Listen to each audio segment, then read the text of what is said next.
पुस्तक गप्पांच्या 22व्या सत्रात तुमचं स्वागत. मी जितेंद्र वैद्य. आज आपण भूषण कोलते आणि श्रीपाद चौधरी यांच्याशी पुस्तकाच्या भौतिक रूपाबद्दल चर्चा करणार आहोत. आपण गेल्या भागात जसं बोललो तसे भूषण आणि श्रीपाद हे पपायरस या प्रकाशन संस्थेचे संस्थापक आहेत आणि ते कल्याणमध्ये एक पुस्तकांचं दुकानही चालवतात. पपायरसच्या पुस्तकांची निर्मिती मूल्य फारच वाखाणण्यासारखी असतात. खेरीज त्यांच्या पुस्तकांच्या निर्मितीबद्दल म्हणजे कागद, रंग, टंक म्हणजे फॉन्ट, बांधणी, टिकाऊपणा याबद्दल त्यांचा स्वतःचा पुष्कळ विचार आणि ठाम मत आहेत. तर ह्या सगळ्याबद्दल आजच्या भागात त्यांच्याशी गप्पा मारण्याचा बेत आहे. तर हे मी जे काय म्हणतोय त्यांच्या निर्मिती मूल्यांबद्दल, त्याच्यासाठी मला हे तुम्हाला एक उदाहरण म्हणून त्यांनी प्रकाशित केलेलं पिवळा पिवळा पाचोळा या अनिल साबळे यांच्या पुस्तकाबद्दल तुम्हाला दाखवायचं होतं. पहिल्यांदा हे हार्डबाउंड पुस्तक आहे, त्याला जॅकेट नाही आहे, पण त्याच्याबरोबर एक अ, अतिशय सुरेख असा बुकमार्क सुद्धा आहे. आणि जर तुम्ही आत बघितलं तर पुस्तकाची बांधणी पण फार सुरेख आहे. म्हणजे हे बघा, अ, अतिशय सहजपणे ते उघडतं, पण दणकट आणि कणखर बांधणी आहे. आणि मला स्वतःला याचा फॉन्ट फारच आवडतो. म्हणजे तुम्हाला कितपत दिसतोय कोणास ठाऊक, पण त्याच्यातली मार्जिन्स, त्याच्यातला फॉन्ट, त्याच्यातल्या व्हाईट स्पेसेस ह्या सगळ्या फार मला प्लीजिंग वाटतात. आणि त्याच्याबरोबरच आता हे हे सुरुवातीचं पान बघा, त्या सुरुवातीच्या पानाचं डिझाईन बघा, टायटल, आणखीन इतर गोष्टींचं हे पण अतिशय सुरेख आहे. आत रेखाटनं आहेत. अम,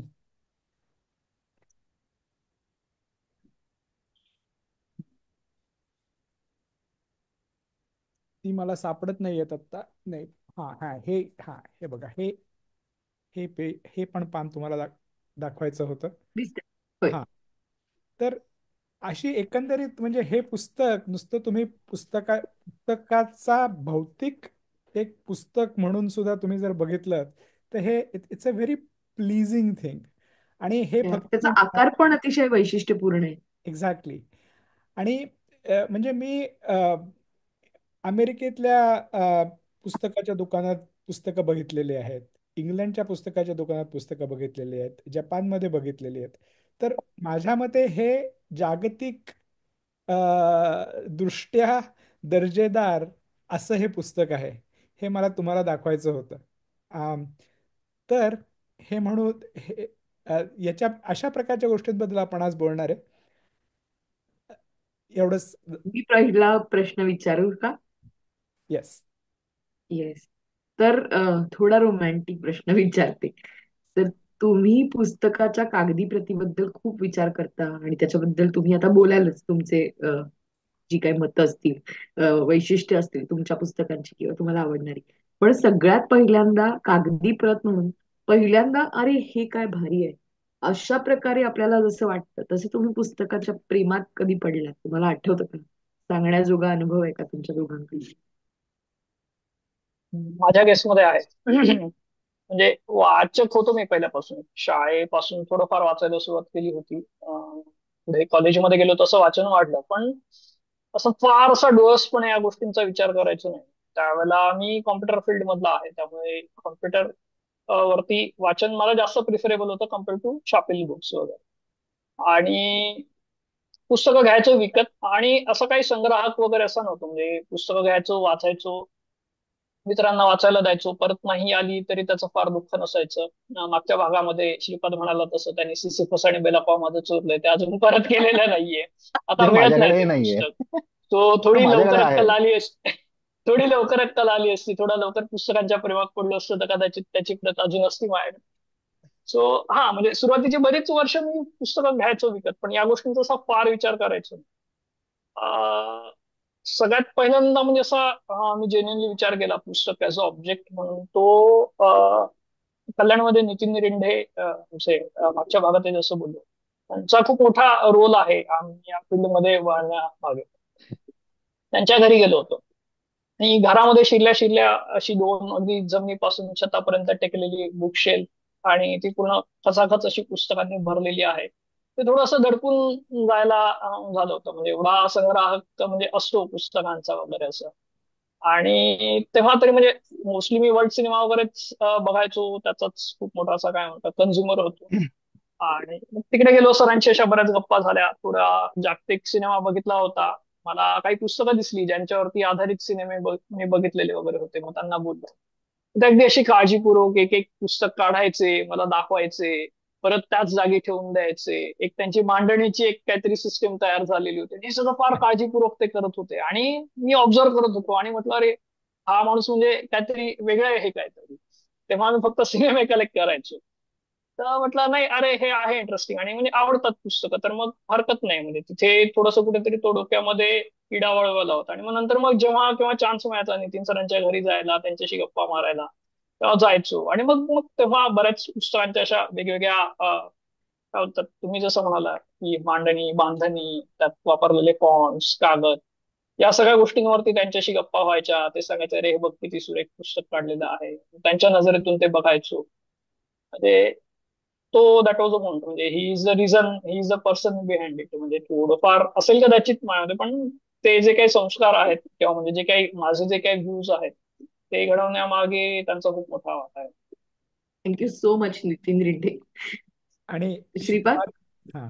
बापरे, माझं म्हणजे आधीच्या भागात म्हणालो तसं लहानपणी मराठी पेपर वाचणं हे, आणि पुस्तक ऍज इन घरी चांदोबा वगैरे आई आणायची, आणि जे लहान मुलांची जी छोटी छोटी पुस्तकं आहेत ती आई बाबा आणायची आणि मी एन्जॉय करायचो ते वाचायचो.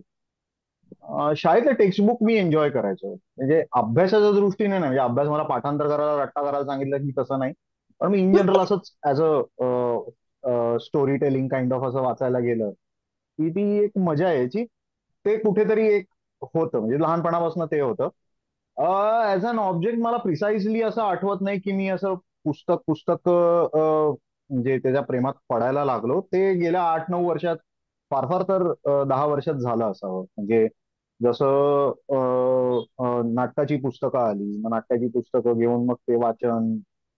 पण तेव्हा एवढं कधी लक्ष गेलं नाही माझ्या त्याच्याकडे की फॉन्ट कसा आहे, काय आहे. हा ठीक आहे, पुस्तके पुस्तके ओके.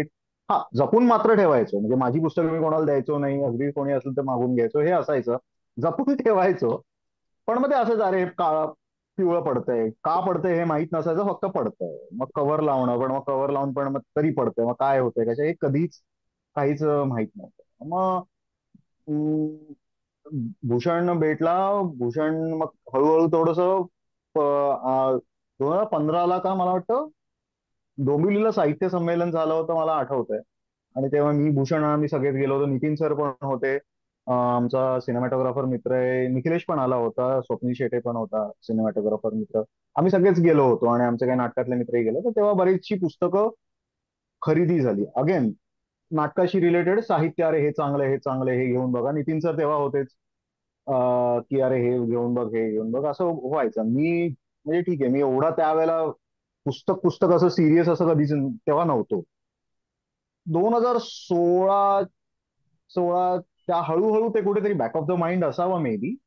त्याच्यानंतर मग ते नवअनुष्टुपचा जो थोडासा जो फेज आहे, त्या वेळेला मग या बारीक सारीक गोष्टींकडे लक्ष द्यायला लागलो, किंवा मग ते कळायला लागलं आणि ते इंटरेस्टिंग वाटायला लागलं. नाही, हे काहीतरी वेगळं आहे. आपण कधीच या गोष्टीकडे लक्ष दिलं नाही. ऍज अ रीडर म्हणा, ऍज अ बायर म्हणा, कधीच आपण त्या गोष्टींकडे बघितलं नाही. तर मला वाटतं त्या मोमेंट आहेत. तर मग भूषण काय झालं, एकदा मला अजूनही आठवतं, नितीन सरांकडे एकदा एक नाटक करत होतो अरुण कोलटकरांच्या कवितांवरती. आणि तेव्हाच मला सांगितलं, एक पुस्तक त्यांच्याकडे घ्यायला गेलो होतो. तेव्हा असा अर्थार्थी काही संबंध नव्हता नितीन सरांची. ही 2010-11ची किंवा 12ची गोष्ट. तेव्हा त्यांच्या टेबलवरती असं लोकवाङ्मयनी एक पोस्टर बनवलं होतं अरुण कोलटकरांचं. मला वाटतं ते अजूनही असेल कदाचित. भारी पोस्टर होतं ते. म्हणजे असे बसलेत आणि त्यांच्या कविता आहेत. मला वाटतं बिस्की वे मध्ये जी मागे कविता आहे, तीच कविता त्याच्यामध्ये आहे मला वाटतं त्या पोस्टरमध्ये.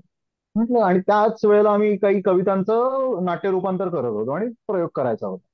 म्हटलं हे भारी आहे. आणि मग त्यांचं घर वगैरे हे, तो एक मोमेंट.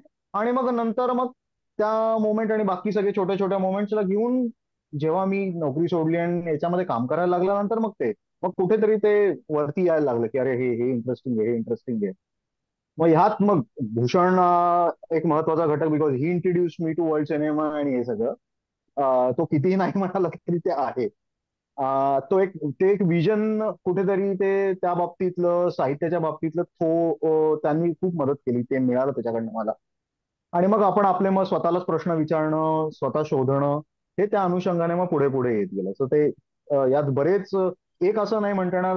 भूषण एक महत्वाचा धागा आहे आणि बाकी सगळे लोक हे महत्वाचे आहेत असं मला ओके, वाटतं. म्हणजे this is a perfect segue into what we are going to, आता पुढच्या भागात आपण जे काय करणार आहोत. तर पुस्तकाची मांडणी कशी, बांधणी कशी, कागद कुठला आणि काय प्रकारचा, तू मगाशी म्हणालास की एका प्रकारचा पिवळा पडतो, एका प्रकारचा पिवळा पडत नाही त्याच्याबद्दल. त्याच्यानंतर फॉन्ट म्हणजे टंक कुठला, तो कसा निवडायचा, रेखाटनांची काय भूमिका असते, फोटो कसे आणि कुठे टाकायचे, मुखपृष्ठ किती महत्वाचं, ह्या सगळ्या गोष्टींमध्ये म्हणजे अनेक निर्णय याच्यात, थॉट म्हणजे अतिशय विचारपूर्वक घेतलेले निर्णय याच्यात जायला लागतात. आणि हे जे सगळा जो माणूस करतो त्याला डिझायनर असा एक माणूस असतो पुस्तकाच्या मागे, हे पण मला आता हल्ली नवीन लक्षात आलंय. तर पूर्वी मला असं वाटायचं की म्हणजे इंग्लिश आणि रशियन पुस्तकाच्या बाबतीत हे बघायला मिळायचं की म्हणजे त्यांच्या कागदाची क्वालिटी वेगळी असायची, कव्हरची क्वालिटी वेगळी असायची, रेखाटनं वेगळी असायची. पण आपल्या मराठी पुस्तकांमध्ये हे काही फारसे डिटेल्स दिसायचे नाहीत. तर आणि अशीच साधारणपणे सर्वसाधारण समजूत होती की ह्या म्हणजे दीज आर बेट, म्हणजे ह्या ह्या पुस्तकांमध्ये डिझाईन जातं, आपल्या पुस्तकांमध्ये डिझाईन जात नाही, अशी समजूत असायची. तर ते मान्य आहे का? आणि आपण ह्या सगळ्याच बाबींबरोबर बाबींबद्दल बोलूया.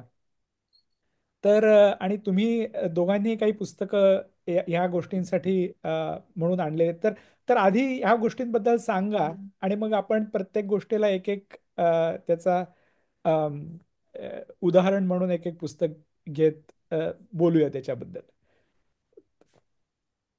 भूषण. ये बात. हम्म, मी आ, मी अगदी पहिल्यांदा दुसऱ्यांदा आपण भेटलो होतो तेव्हा ऍक्च्युली तुम्ही एक पुस्तक दाखवलं होतं आणि मी असं म्हटलं होतं की अरे हे तर केवढं जुनं पुस्तक दिसतंय, त्यामुळे मी ते एकदम जपून हाताळत होते. आणि भूषण मला म्हणाला, अगं फेकून मारते, त्या पुस्तकाला काही होणार नाही, एवढं मजबूत आहे ते. तर त्याच्याबद्दल सांग. आय थिंक कोल्हापूर दर्शन हे पुस्तक दाखवत होतं तुला. हा. हे ते पुस्तक राईट आहे, राईट. दिसतंय व्यवस्थित. ओके. होय दिसते. सो हा,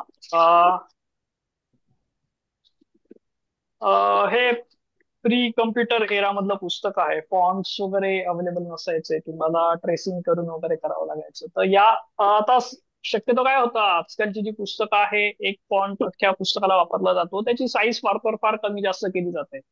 वेगवेगळ्या गोष्टींसाठी वेगवेगळ्या फॉन्ट्सचा वापर करावा हा प्रकार हल्ली फारसा होत नाही. आता या पुस्तकामध्ये जवळपास 4 ते 5 वेगवेगळे फॉन्ट किंवा मग स्वतः कॅलिग्राफी करून मग त्याचे ड्रेसेस बनवून वगैरे वापरलेले आहेत. ते काही दाखवतो. फॉर हम्म. हा, एक्झाम्पल, राईट. हे हाफ अजून टायटल थोडं पुढे पेज धर. आहे. हा. आता हे बरोबर आहे. Actually perfect. मेघना तू बोलू नकोस म्हणजे करेक्ट. येस. सो हे हाफ टायटल पेज आहे, यासाठी हा डिझाईन केलेला, ही कॅलिग्राफी केली असावी कोणीतरी. नाव दिलेलं नाहीये इथे. हे kind of a transparency page आहे. मला माहित नाही किती क्लिअरली कळतंय ते. म्हणजे हलका पारदर्शक कागद आहे हा. त्यामुळे एक वेगळाच असा एक फ्लेवर येतो त्या चित्राला. असं अंधुकस असं काहीतरी धुक्यात हरवलेल्या शहरासारखं असा काहीतरी ते रेखाटण्याला फील येतोय. म्हणजे हा कागद वेगळा आहे. बाकीची जी आतमधली जी बाकीची जी कागद आहे, तो कागद आणि हा कागद वेगळा आहे. तर ते वयामुळे त्या पुस्तकाच्या असं दिसतंय का हा चॉईस होता, आता हा माहित नाही. पण मी बाकीच्या पुस्तकावरनं त्याला तेवढे मार्क किंवा तेवढं हे देईल का, तो जाणीवपूर्वक घेतलेला निर्णय. आता इथे फोटो वापरला आहे या पुस्तकामध्ये. ओके, फार सुंदर. आता हे जवळजवळ 50 एक वर्ष जुनं पुस्तक आहे, तरी तो फोटो टिकून आहे. त्यामागचं कारण पुढचा हा बटर पेपर आहे. हा पुढचं हे साधं पान आहे आणि या बाजूला फोटो आहे. आणि कागद जो असतो पुस्तकाचा हा थोडाफार रफ असतो. ती पुस्तकं शेल्फमध्ये पडून पडून पलीकडचा कागद आधीच्या फोटोवर घासला जाणार आहे आणि तो फोटो अनलूक होणार आहे, हे यांची त्यांना कल्पना असते. हे होऊ नये म्हणून हा बटर पेपर मध्ये इन्सर्ट केलेला आहे. अजून एक फार इंटरेस्टिंग गोष्ट केलेली आहे का, हे पूर्ण पुस्तक ब्लॅक अँड व्हाईट आहे, म्हणजे कलर प्रिंटिंग त्यावेळेला तर तसं नव्हतं. पण काही चित्रांचे संदर्भ पुस्तकामध्ये आहे. आता ते चित्र कसे या पुस्तकामध्ये ऍड करावे ते दिसतंय. सो हा एक वेगळा कार्ड पेपर वापरलेला आहे ब्ल्यू कलरचा, आणि त्याच्यावरती हे चित्र वेगळं वरून चिकटवलेलं आहे मॅन्युअली. ओके, सो म्हणजे नुसतं चित्र प्रिंट करून एका कागदावरती त्यांना ते दाखवता आलं असतं. माहित नाही त्यावेळेला काय पद्धती होत्या, कदाचित जर कोणाला असं फारच आवडलं ते पुस्तक तर काढून ते फ्रेम करून घरामध्ये लावतील, असा काही थॉट असेल, काही असेल. हा थॉट आहे, म्हणजे हे निघालेलं नाही वया. ही सगळी चित्र त्याच पद्धतीने चिकटवलेली आहेत, तुम्ही बघू शकता. सो असे खूप वेगवेगळे प्रयोग केलेले आहेत, त्या काळामध्ये केलेले आहेत. हे तशी पुस्तकं अजूनही, म्हणजे जुनी जी पुस्तकं आहेत त्यांच्यामध्ये हे प्रयोग झालेले दिसतात, जे हल्ली दुर्दैवाने फारसे दिसत नाही. आणि आता सहज शक्य आहे, म्हणजे कॉम्प्युटर आणि ओव्हरऑल प्रिंटिंग एवढी प्रगत झालेलं आहे. ट्रायल अँड एररला जास्त स्कोप आहे, त्यावेळेला एवढा नव्हता. म्हणजे एकदा तुम्ही कमिट केलं त्या फाईलला का मग तुम्हाला बदलायला फार स्कोप नव्हता त्यावेळेला. तर हे असूनही हे सगळं केलेलं आहे. बाकी पुस्तकाची मांडणी, फॉन्ट, मार्जिन प्रचंड सुबक आहे, रेखाचित्र वापरलेली आहे. स्पेशस पुस्तक आहे, फार सुंदर पुस्तक आहे. हे 50 वर्ष जुनं असून हे फेकून मारलं तर पुस्तकाला काही होणार नाही, मला नक्कीच इजा होईल. So, म्हणजे ही अशी काही पुस्तकं असतात, हे तुमचं पुस्तकावरचं जे प्रेम असतं ते अजून काय म्हणतात गलत करत असतं. वाढवतात. हे आम्ही दोघांनी म्हणजे जे पहिल्यांदा बघितलं तेव्हा ते नुसतं खाली ठेवूये ना पुस्तक, ते ते खरोखर विलक्षण पुस्तक आहे. आता एक कोल्हापूर दर्शन, म्हणजे तुम्ही म्हणजे दुकान आहे माझं, मी अधूनमधून दुर्मिळ पुस्तकं विकत असतो. मी कोल्हापूरला फार तर फार 1-2 वेळा गेलो 1-2 दिवसासाठी. आणि इतिहास आहे कोल्हापूरचा, इतिहास हा काय माझा इतका जिव्हाळ्याचा विषय नाही. सो इन अ वे, म्हणजे जर माझ्या वाचनाचे चॉईस जर तुम्ही कन्सिडर केले तर हे पुस्तक माझ्या शेल्फमध्ये बघणं हा म्हणजे एक थोडासा एक सरप्राईज असू शकतं. फार असा काही संबंध नाही या पुस्तकाचा, आणि हे जरी विकलं तर मला खूप चांगली किंमत मिळेल माहिती आहे. पण निव्वळ त्याच्या डिझाईन, प्रेझेंटेशन, त्याच्यामुळे ते पुस्तक मी सोडेल असं वाटत नाही मला. म्हणजे अशी बरीच पुस्तकं आहेत.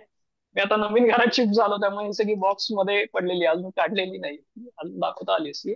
त्यांच्यासाठी अक्षरशः लोक मागे लागले, अरे दे हे पुस्तक, दे हे पुस्तक, पण नाही, ती सोडवत नाही माझ्या. ती सेफ मध्ये ठेवून दे श्रीपादकडे. बरं का. सॉरी. सेफ मध्ये ठेवून दे, लोक चोरी करतील. नाही, ते करावं लागेल पुढे, ते करावं लागेल. म्हणजे इट्स अ गुड थिंग, म्हणजे ऑनलाईन सेलिंगमुळे हा एक हे झालेला आहे, हा चांगला फायदा. म्हणजे मागच्या भागामध्ये मी थोडासा, मला असं वाटतंय आता का मी फारच असं निगेटिव्ह इम्पॅक्ट बद्दल जास्त बोललो कदाचित. नाही नाही. पण जुन्या पुस्तकांबद्दलचा जो अवेअरनेस, त्यांचं महत्व, किंवा मग ते दुर्मिळ असल्यामुळे, ते दुर्मिळ झाल्यामुळे त्यांचं महत्व किती आहे हे थोडंसं वाढलेलं आहे. हा जो अवेअरनेस आहे हा वाढलाय. त्यामुळे म्हणजे तुम्ही जर बघसाल दुर्मिळ पुस्तकं ऑनलाईन मिळवणं म्हणजे it's like fastest finger first. म्हणजे ते इतकी रेस लागलेली असते का, ते विक्रेते आहेत तिथे असे सगळे हाताला पावडर वगैरे लावून रेडी असतात का मला हे करायचं आहे, मला हे हवंच आहे.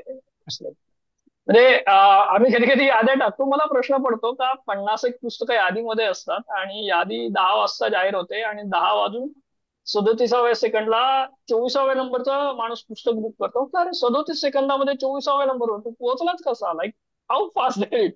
हे सगळं दुर्मिळ पुस्तकांमुळे झालेलं आहे हे सगळं. So ते म्हणजे जुन्या पुस्तकांना त्यांच्या याला क्रेडिट द्यायला पाहिजे.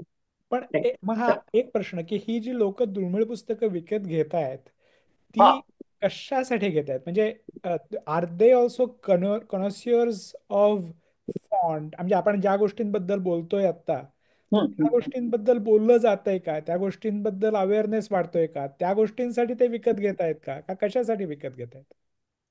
नक्कीच. म्हणजे बऱ्याच वेळा असं होतं का त्या विषयावरती असं शोधतही असतात. आणि काय झालंय आता दुर्मिळ पुस्तक, म्हणजे आता माहिती आहे आता कोल्हापूर दर्शन म्हणत हे काय असं प्रकाशकांनी काढलेलं पुस्तक नाही, याच्या निवडक कॉपीज काढल्या असं 1000 एक वगैरे. आता त्यातल्या किती एक्झिस्ट करतात, म्हणजे त्याचं वय जरी असलं तरी ठेवणाऱ्याने किती काळजी घेतली. सो रिस्क घ्यायलाही तयार असतात बरेच जण, म्हणजे दे नो का इट्स कॉस्टली, पण त्यांना माहिती आहे जर हे नाही पडलं तरी ही व्हॅल्यू मध्ये रिकव्हर होणार आहे, I can sell it for it वगैरे, मे बी जास्त किमतीला मला विकता येणार आहे. नाही नाही, हेही हा असतं का म्हणजे बरोबर यामुळे आहे. घेऊन ठेवतात. म्हणजे करेक्ट. त्याचे त्याची व्हॅल्यू कळलेली आहे, तो अवेअरनेस स्प्रेड झालेला आहे, त्यासाठी आपण ऑनलाईन सेलर्सला, ऑनलाईन विक्रीला नक्कीच क्रेडिट द्यायला पाहिजे. राईट, म्हणजे नाही तोच. पण काही ठिकाणी असंही होतं का, म्हणजे फक्त जुनं आहे म्हणून महाग आहे, असंही याला हे होतं. राईट राईट, म्हणजे मी तुला एक हे पुस्तक कुठे मिळालं? नाही म्हणजे सोर्स शेअर करणं म्हणजे मग ते माझी कॉम्पिटिशन वाढवणं असं. पण इट्स ओके, म्हणजे हे पुस्तक कुठेतरी प्राध्यापक होते मला लिमये म्हणून, सुहास लिमये म्हणून संग्राहक होते. ओके. ते गेले होते आणि त्यांचं बरंच कलेक्शन, कुठली शाळा रे श्रीपाद, मला आठवत नाही. गिरगावला गेलेलो त्या गिरगावला, शाळेमध्ये ते गिरगावच्या एका कुठल्या तरी शाळेमध्ये ते मुख्याध्यापक होते, तर तिथे त्यांचं खूप सारं कलेक्शन तिथे ठेवलेलं होतं आणि मग ते ते गेल्यानंतर ते विकलं होतं. हो, तर त्यांच्या त्यांच्या मिसेसने संग्रह मिसेसने विकलं होतं त्यांचा संग्रह. मग ते सो आम्ही कळालं तिथे गेलो कसं होतो होतं ते. आणि सॉरी. 5 का 6 खोटी पुस्तकं घेऊन आलो होतो. खूप दुर्मिळ पुस्तकं मिळाली होती मला तिथे. Wow wow wow. तर आपण आता श्रीपाद काही आय थिंक दाखवणार होता होय, माझ्या त्याच्याकडे काही काढले. उदाहरण नाही. येस नाही, येस.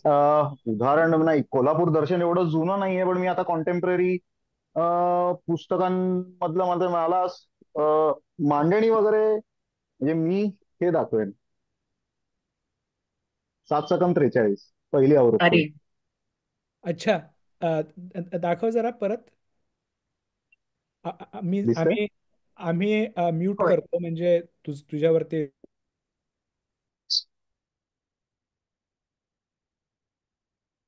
याचं कव्हर कॅलिग्राफी अरुण कोलटकरांनी केलेली आहे.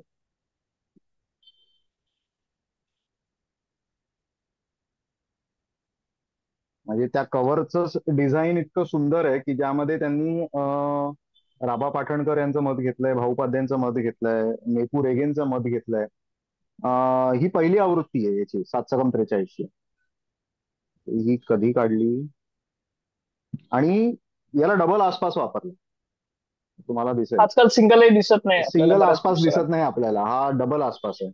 ओके, आसपास म्हणजे काय? आसपास म्हणजे एंड पेपर असतो. अच्छा तुमची बांधणी पुस्तकाची मजबूत करायला हा खूप मोठा एंड पेपर रोल म्हणजे प्ले हा करतो. सिंगल झाला, याचा एक भाग त्यांनी कव्हरला आतून जोडलेला आहे. अच्छा अच्छा त्याच्याने अजून पक्क होतं, तुमची बाइंडिंग अजून पक्की होते, ड्युरेबिलिटी म्हणा किंवा त्या सगळ्या गोष्टी. अच्छा. आता हे पुस्तक, त्याचा कव्हरचा पेपर जो आहे तो अगदीच म्हणजे विलक्षण आहे. म्हणजे असा हँडमेड पेपर आता सध्या तसा मिळत असावा, असा डायरेक्ट प्रोड्यूस होतो की नाही मला माहित नाही.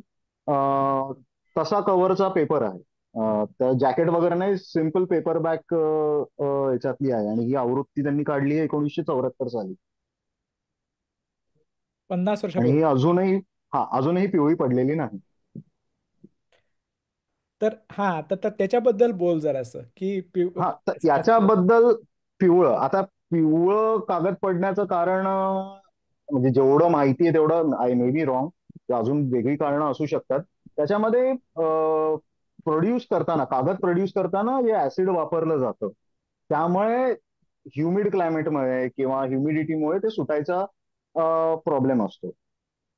खास करून ह्युमिडिटीमध्ये, म्हणजे मुंबई सारख्या एरियामध्ये म्हणा किंवा कोस्टल एरियाजमध्ये म्हणा. असं नाही की ते ड्राय क्लायमेटमध्ये निघणार नाही, पण तो कागदच, त्याच्यामध्ये ऍसिडचं प्रमाण खूप जास्त असतं वाईल प्रोड्युसिंग. तर हा एक एक सिंपल कागद येतो, आणि एक दुसरा होतो ऍसिड फ्री कागद येतो, ज्यामध्ये ऍसिडचं प्रमाण अगदीच कमी असतं, केमिकलचं प्रमाण अगदीच कमी असतं, जे तुम्हाला पिवळे पडताना दिसणार नाही. म्हणजे आता पडले तरी फार मार्जिनल असतात फार म्हणजे. मार्जिनल असतात. म्हणजे आमचं पहिलं पुस्तक आलं 2020 साली, आणि आम्ही तोच विचार करून हे ठरवलं होतं की ऍसिड फ्री कागद घेऊया ज्याने ते पुस्तक टिकलं पाहिजे. तर मला प्रिंटर गमतीने म्हणाला, सर आप चिंता मत करो, आप ठीक से रखोगे तो 100 साल रहेगा किताब. तर मग ते पण आहे. म्हणजे तर कागद निवडताना ऍसिड फ्री असणं हे महत्वाचं मला या दृष्टीने वाटतं. तो थोडा कदाचित महाग आहे, पण मग त्याच्यामध्ये तुम्ही जीएसएम ग्रॅमेज जो आहे तो कमी घेऊ शकता. म्हणजे अगदी 80 जीएसएम 100 जीएसएम घ्यायची गरज नाही तुम्हाला, तुम्ही 60 जीएसएम घ्या. ऍसिड फ्रीज कागद आहे. आता जीएसएम म्हणजे येस. कागदाची जाडी. ग्रॅमेज जा- ग्रॅमेज ग्रॅमेज त्याचा ग्राम. हा, म्हणजे घनता, वजन. हा, हा. ग्रॅम तो त्या पर ग्रामेजचं स्क्वेअर मीटर का? Gram per square metre exact. So त्या त्या तो आता आम्ही शेषासही वापरलाय बऱ्याचशा पुस्तकांमध्ये, 80% पुस्तकांमध्ये आम्ही शेषासहीचा कागद वापरला, तो तामिळनाडूमध्ये प्रोड्यूस होतो. तो तुम्हाला शेषशाही हे कागदाचं नाव आहे, राईट? कागद येस. नाही, शेषासही या कागदाचं नाव आहे आणि शेषासही या कंपनीचं पण नाव आहे. ओके. हा, म्हणजे ते कंपनीच्याच नावाने शेषासही म्हणतात, म्हणजे प्रिंटर लोक तोच म्हणतात. आता टेक्निकल टर्म्स मला जेन्युइनली माहित नाही, पण मग शेषासही printing, book printing acid free असं म्हणतात. आता अच्छा. त्याच्यामध्ये सुपर फाईन क्वालिटी येते, हम्म. म्हणजे ती अगदीच गुळगुळीत असते, आणि एक दुसरी क्वालिटी येते ज्याच्यामध्ये तुम्हाला तो थोडासा हाताला रफ टेक्स्चर जाणवेल, हम्म. जो आम्ही मेजरली सगळ्या पुस्तकांमध्ये वापरलाय. हम्म. आता हे तुमच्या कंटेंट ठरवतो तुम्हाला कुठल्या प्रकारचा कागद वापरायचा अल्टिमेट. उदाहरण दे ना प्लीज. हा, त्याचं उदाहरण उदाहरण. आता सिंपल एक उदाहरण द्यायचं झालं तर पामुकचं पुस्तक आम्ही केलं, कोरा हम्म. पामुक. ते एक रनिंग सेकंड टेक्स्ट आहे. माझ्याकडे. ओके. किंवा अर्थे ना परते घ्या तुम्ही. अर्थे ना परते हे आम्ही पुस्तक केलं आहे, रनिंग टेक्स्ट आहे. मी लेआउट बद्दल काही म्हणत नाही, रनिंग टेक्स्ट आहे, त्याच्यामध्ये चित्र वगैरे काही नाही आहे. तर वापरताना तुम्हाला त्या त्या टेक्स्टची ती गरज आहे का, हाताला खरखरीतपणा लागणं, तर नाही. आता हे हे मला वाटतं, हे भूषणला वाटतं ऍज अन, कारण की आम्ही त्याच्यामध्ये वर्क करतो. तुम्हाला कदाचित वाटू शकतं की नाही मला गरज आहे याची. ते ते इट इज फारच सब्जेक्टिव्ह. रिलेटिव्ह आहे आणि सब्जेक्टिव्ह आहे, ते तुम्हाला तसं वाटेल तर. एक मग मिनिट, एक ते मिनिट, एक मिनिट. सी, गरज आहे ही, हा वेगळा पॉइंट ऑफ व्ह्यू झाला. आणखीन ह्या अच्छा. मजकुराला ते पाहिजे, हा दुसरा पॉइंट ऑफ व्ह्यू झाला. तर तू मुद्दामून गरज आहे असं म्हणतोयस का हे याला पाहिजे असं म्हणतोयस? दोन्ही आहे, शोभून दिसेल. दोन्ही आहे. तुम्ही पिवळा पिवळाचं दाखवलं, उदाहरण दिलं तुम्ही, पिवळा पिवळाची कॉपी दाखवली मगाशी. राईट. पिवळा राईट. पिवळाचा कागद थोडा खरखरीत आहे, तो सुपर फाईन नाही. येस. तर राईट. तुम्हाला गंमत दाखवतो, एक मिनिट. हा. नक्की माझ्याकडे पिवळा पिवळाची डमी कॉपी आहे, ही आम्ही प्रत्येक पुस्तक छापण्याआधी एक डमी कॉपी बनवून घेतो. राईट. आता तुमच्याकडे जी कॉपी आहे प्रिंट मध्ये आलेली, याचा जो कव्हरचा पेपर आहे, तुम्ही जर हात लावला त्याला तर तुम्हाला कॅनव्हासचा फील येईल. येस. डमी कॉपीचा प्लेन Yes. पेपर आहे. हे हातात हो. आल्यावर आम्हाला असं वाटलं का हे जे चित्र मुखपृष्ठकारांनी आमच्यासाठी खास काढून दिलेलं आहे, त्यांनी, राजू बाविस्कर सरांनी एवढी मेहनत घेतलेली आहे, आणि हे फ्लॅट होतं, याच्यामध्ये ते डेप्थच चालला जातोय. कुठेतरी कॅनव्हासचा हम्म. कागद जर वापरला तर हे होईल का? मग प्रिंटरचं डोकं खाल्लं का, अरे बाबा बघ काहीतरी कॅनव्हास पेपर. मग तो मोस्टली दिल्लीचा, नॉयडाचा प्रिंटर होता आमचा त्यावेळेला. तो हिंदी पुस्तकं मोस्टली तिथे छापली जायची. मग काढा सगळी हिंदी पुस्तकं शोधून कुठल्या पुस्तकाला वापरलाय, त्याला काही एक्झाम्पल सांगितले, त्यांनी चेक केले आणि त्यांनी हवा तो रिझल्ट दिला. दुसरा अजून आतल्या कागदाबद्दल म्हणूया का, आतमध्ये जी चित्र तुम्ही दाखवली ती मूळ जे आमची डमी कॉपी आहे त्याच्यावरती ब्लॅक अँड व्हाईट झाली. ओके. त्या पुस्तकांचं जे टेक्स्चर आहे ते मरत होतं. आता इथे परत जाणवलं, म्हणजे ही डमी कॉपी हातामध्ये आल्यावर, की हा जो प्लेन सुपर फाईन पेपर आहे, it's not suitable for this paper. म्हणजे गरज किंवा काय तुम्ही दुसरा शब्द वापरता, हा तो ओके, इथे तुम्ही बघू शकता. आता हा सुपर फाईन पेपर आहे बऱ्यापैकी, हा फ्लॅट आहे, याला तो रखरखीतपणा, त्या चित्राचा जो जी काही डेप्थ आहे ती सगळी ती इथे मिळत मिसिंग नाही. होते. अगदी, सो अगदी, अगदी. म्हणजे ती नंतर डमी कॉपी जेव्हा येते हातामध्ये, तेव्हा बऱ्याच गोष्टी या जाणवतात का, म्हणजे हे हवं, हे नको, असं पाहिजे, तसं राईट. पाहिजे. डमी कॉपी हेल्प करतात या सगळ्या ह्याच्यामध्ये. तिथे ही गरज जाणवते, म्हणजे गरजेचं आहे का. नाही, आणि ती गरज म्हणजे आता ते काय, ते तुम्हाला हळूहळू हळूहळू जेव्हा आपण त्याच्यामध्ये पडू, ज्याच्यामध्ये करू, ती समज हळूहळू येते कदाचित. टेस्ट डेव्हलप होते, जसं तुम्ही गाणं डेव्हलप होते, ऐकलं डेव्हलप होते. आवडायला लागतं. हा, हा. आणि हम्म. यामध्ये बुक कलेक्शनचा आणि तुमच्या वाचनाचा नक्कीच फायदा होतो. राईट. तुम्ही जसे श्रीपाद जसे थोडा जेवढे, सॉरी. श्रीपाद थोडा मॉडेस्टली बोलला का इट्स सब्जेक्टिव्ह. मी रिसेंटली एक जापानची डॉक्युमेंटरी बघितली, म्हणजे जपानीज एक हे होता, बुक डिझायनरच होता, नोबुयाशी किकुची म्हणून. नोबुयाशी किकोशी. त्यांनी जवळजवळ एक 15-1,000च्या वर पुस्तकं त्यांनी डिझाईन केलेली. वाव. आणि ती कुठेतरी असं बघताना, तो या शब्दात नेमका बोलला नाही, पण असं मी तसा अर्थ काढला म्हणू शकता तुम्ही का, book designer should be dominating. He should like, म्हणजे त्यांनी वाचकांना हे कन्व्हिन्स केलं पाहिजे का this is the right way. तरच ते कन्व्हिन्सिंग होईल. म्हणजे एखादा शेफ स्वयंपाकी जे करतो तेच पुस्तक डिझायनरचं काम आहे का, this is the way it should be serve. अच्छा. म्हणजे so yes. He should be very थोडा ओपिनियनेटेड. ॲरोगंट वाटेल कदाचित, पण नाही म्हणजे आणि हल्ली म्हणजे अगदी महिना दीड महिन्यापूर्वीची गोष्ट आहे ही, पण असं वाटायला लागलं. वा. आता भूषणनी जो रेफरन्स दिला त्याच्याबद्दल ब्लॉगवरती तपशील टाकते मी. अ, म्हणजे रेफरन्स शोधायला सोपं जाईल. चालेल. पिवळा पिवळा पाचोळाचं आतलं डिझाईन भूषणचंच आहे. ती कलर वापरायची आणि ती करायची कल्पना भूषणचीच आहे. जेव्हा डमी आली तेव्हा अगदीच फ्लॅट जे वाटत होतं. आता अं, हा ही जी कलर स्कीम आहे, आता याच्या मागची एक गंमत तुम्हाला सांगतो. हा. या कलर स्कीम मुळे काय झालंय, हे इव्हन नाही वापरलंय आम्ही. युज्युअली मराठी पुस्तकांमध्ये बघितलंय किंवा तुम्ही इंग्रजी किंवा हिंदी पुस्तकांमध्ये कलरचे पेपर एक तर मध्ये असतात फॉर्मच्या, किंवा एकदम शेवटी असतात. ग्लोसी तो पेपर असतो तो ग्लॉसी सेंटरला, असं पेपर असतो, तुम्हाला असं ठरला असतो. जाणवतं. तर आम्हाला ग्लॉसी पेपर वापरायचा नव्हता. हम्म. मग कलर तर वापरायचा आहे आपल्याला, तर कलर कसा वापरायचा. तर हम्म. मग त्याला मागे मग ते स्ट्रोक्स सारखा ते सगळीकडे ते केलं आणि तो पेपर ग्रेनी असल्यामुळे काय झालं, हा. It appeared like a stroke. Yes. Not actually, म्हणजे कलर ते कागद, तो कलर प्रिंट केलाय व्हाईट प्रिंट पेपर, केला, म्हणजे इट्स अ जनरली व्हाईट रंगीत पेपर. कागद वापरतात. तो हा, पांढरा कागद होता आणि त्याच्यावरती म्हणजे त्या इमेज जी रेखाचित्र जे होतं त्याची ट्रान्सपरन्सी करून मी त्यामध्ये कलर फिल केले. कलर फिल आणि मग तो केले. कलर वेगवेगळ्या कागदावरती वेगवेगळ्या शेडमध्ये वाळला, काही ठिकाणी जिरला, काही ठिकाणी कमी जिरला. आणि तो युनिफॉर्मनेस नाहीये, म्हणजे इट वॉज ऍक्सिडेंटल थिंग का, म्हणजे तो पण मग लोकांना असं वाटतं का it's part of design. Wow. So मग आता okay, it's part of design then, okay. नाही पण ते म्हणतात ना की नशीब चांगलं नसतं काही खेळाडूचं, जो खेळाडू मेहनत करत असतो येस. त्याचंच अरे नशीब चांगलं बापरे. असतं, तसं आहे. पण यात जर आपण सुपरफाईन वापरला असता तर तुम्हाला ती मजा नसती आली जी ठीक आता आहे. ग्रेनी पेपरमध्ये आहे. अगदी अगदी. आता त्याच्यामध्ये दुसरा एक मुद्दा मी सांगतो कॉस्टिंगचा. मागे जसं मी म्हणालो की मागे आर्ट पेपर एक तर मध्ये फॉर्म मध्ये असेल तर लोकांना कॉस्टिंगचा फारसा प्रिंटरला त्रास होत नाही. आम्ही तसंच ते ठेवलं, आम्हाला तसं करायचं नव्हतं. आम्हाला आधेमध्ये आम्हाला जिकडे पाहिजे तिकडे आम्हाला तो कलर हवा होता. याने काय झालं, ते पुस्तक झालं पूर्ण फोर कलर. फोर कलर पुस्तक वापरल्यामुळे तुमची कॉस्ट वाढली, तुमची बाकीचे कॉस्ट वाढले. मग ते पुस्तक महाग व्हायला लागलं. पुस्तकाची प्रिंटिंग कॉस्ट महाग झाल्याने त्याची एमआरपी महाग झाली. मग आम्हाला त्याचा प्रिंट रन वाढवायला लागला. अच्छा. प्रिंट रन म्हणजे एक आवृत्तीचा नंबर. आवृत्तीची संख्या, एक्झॅक्टली, ती तुम्ही जेवढे आवृत्तीची जास्त छापता तेवढं तुमची तेवढं स्वस्त किंमत कमी पडतं होते. तुम्हाला. सो म्हणजे आम्ही एक एक्सपेक्टेड जी एमआरपी आणली होती ती समजा 1000ची एडिशन होती, तर 1000ला ती अचीव्ह करणं शक्यच नव्हतं.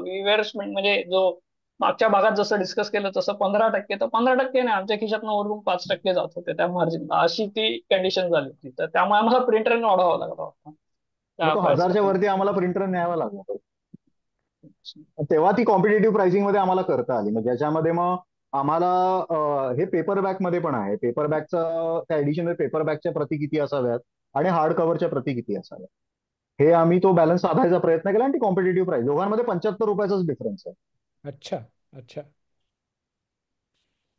हे पण गंमत म्हणजे मला अ, ही जी दुसरी छोट्या आकारातली जी आवृत्ती आहे, खास पेपर खरखरीत बॅग. आणि पृष्ठ असलेली, ती हम्म. आहे हे मला माहितीच नव्हतं. कारण माझ्यापर्यंत जी दुसरी साधी आवृत्ती आहे, ₹75 स्वस्त असलेली, तीच पोहोचली होती. त्यामुळे पुस्तक हे बघितल्यानंतर मला असं की असू दे माझ्याकडे ती प्रत, मला ही पाहिजे म्हणून मी ती नाही, हा थोडा सवयीचा पण भाग आहे.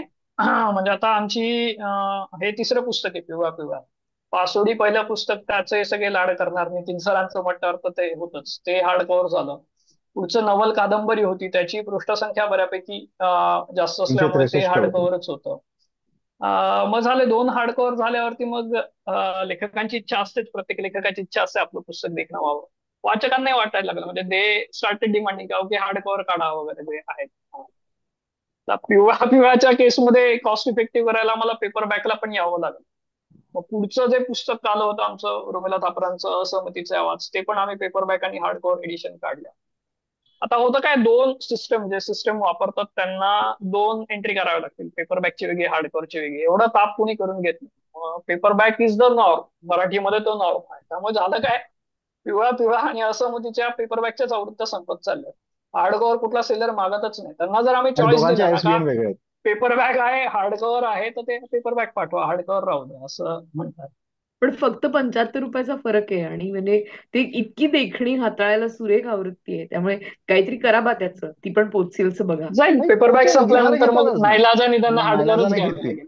आणि तोपर्यंतचा आपला एस्केलेशनचा रेट बघता ते 75 रुपये इतके मॅटर करणार नाही 3-4 वर्षांनी. तेवढी आणि महागाई वाढतेच. दोन्ही दोन्ही आवृत्त्यांमध्ये फक्त ते हार्डबाउंड आहे आणि बाकी काहीच फरक नाही. पेपर, बाकी काही सगळं बाकी काहीच सेम. फरक नाही. कागद आपलं सेम आहे, सगळं सेम चित्र आहे, सेम सगळं आहे, एव्हरीथिंग इज सगळं सेम, फक्त बाय. Everything is same. जे कोणी आपला प्रोग्राम आपण बघतोय त्यांना मी चित्र सांगतो आणि की ही कर्तरी इतकी सुरेख कागद. आहे आवृत्ती की घ्या. आता कमिंग बॅक टू धिस, बरं सॉरी नाही, एक सॉरी सॉरी. सेकंड. नाही नाही, इट्स ओके. आपण इतका वेळ खरखरीत कागद, याला शोभून दिसेल, चांगला दिसेल याच्याबद्दल बोलतोय, पण ते इतकं ऍप्ट आहे याचं कारण त्या पुस्तकाचा आशय पण तसा आहे. स्वतः अनिल साबळे हे एका आदिवासी समूहातून आलेले लेखक आहेत, आणि त्या कथासंग्रहातल्या ज्या कथा आहेत त्या अक्षरशः जंगलाच्या आणि शहराच्या सीमारेषेवरती घडणाऱ्या आहेत. एका लहान मुलाचं रानामधलं विश्व त्या कथांमध्ये आहे. आणि म्हणून हे सगळं आपण आता मांडणीबद्दल किंवा कागदाच्या निवडीबद्दल किंवा रंगांबद्दल जे बोलतोय, त्याचा जो रफनेस आहे त्याच्याबद्दल बोलतोय, ते सगळं त्या आशयाला इतकं सुंदर शोभून दिसणार आहे. म्हणून पण मला ते फार महत्वाचं वाटलं की हा, नुसतंच हात किती देखणं आहे पुस्तक, किती देखणं आहे पुस्तक असं नाहीये ते. आशय आणि त्याचं माध्यम या दोन्हीचं एकजीव असणं त्याच्यात दिसून येतं. म्हणून ते इतकं सुंदर वाटतं. प्लीज मी तुला मध्ये disturb केलं. नाही नाही, ऍब्सोल्युटली फाईन. नाही याच्यामध्ये, सॉरी मी काय बोलणार मी विसरलो. नाही, तो जो हार्डबाउंडचा जो कागद आहे, तुम्ही जुन्या पुस्तकांना बघितलं असेल की वेस्टर्न असायचं, कापडी वेस्टर्न असायचं.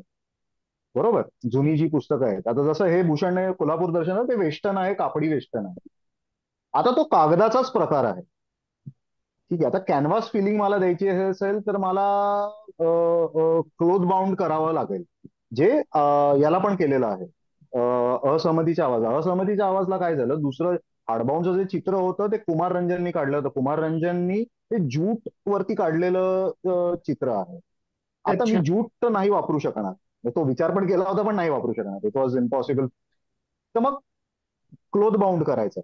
आता क्लोथ बाउंड करायचं तर मग तो कागद, तसं भूषण जसं म्हणाला तसं बाबा तू शोध कसं मिळतं, तर लकीली त्यांनी तसं काम केलेलं आहे, त्या प्रिंटरला त्या गोष्टी माहिती आहेत, म्हणून त्याने आम्हाला जेलटेक्स हा कागद सजेस्ट केला. म्हणून मग ते पुस्तक यायला लागलं. तर यामध्ये कुठेतरी प्रिंटरचा पण इक्वली ते नाही, कुठेतरी त्याने तसं काम केलेलं आहे, त्याला ती समज आहे, म्हणून तो सजेस्ट करू शकल. म्हणजे Correct. हे जे हा पण फार क्राफ्ट, महत्वाचा मुद्दा असतो. करेक्ट करेक्ट, म्हणजे प्रिंटिंग हे जे क्राफ्ट आहे आणि त्याची जी काही स्टेट ऑफ द आर्ट आहे सध्या, जी त्याच्यात सुद्धा विचार करणारी, हे करणारी लोक पाहिजेत एक्झॅक्टली. या सगळ्या एक्झॅक्टली. एन्व्हायरमेंट मध्ये. हा. Absolutely absolutely. त्या त्या बऱ्याचशा मुद्द्यावरती आपण पुढे जाऊयात, पण हे मला ते सांगायचं होतं, जर त्याने जर हे सजेस्ट केलं नसतं तर हे घडलंच नसतं. हम्म. आणि हा, बट नाही नाही, गो अहेड गो अहेड. अ, मला आता, आपण ज्या बांधणीबद्दल तू आता बोलत होतास की हार्ड बाउंड, त्याच्यानंतर त्या आसपास आणि सॉफ्ट बाउंड, आणखीन त्याच्यातली जी म्हणजे सुईंग, सेक्शनल सुईंग वगैरे ह्या ज्या गोष्टी असतात, त्याच्यामुळेच त्या पुस्तकाच्या बांधणीबद्दल आणखीन त्याच्या भक्कमपणामध्ये फरक पडतो. तर त्याच्याबद्दल बोलता का? अं, त्यात बरेच पेहलू आहेत. म्हणजे आता सॉफ्टबॅक, आता एक तर सेक्शनल सुविंग मध्ये काय करतात, 16चा फॉर्म बनतो.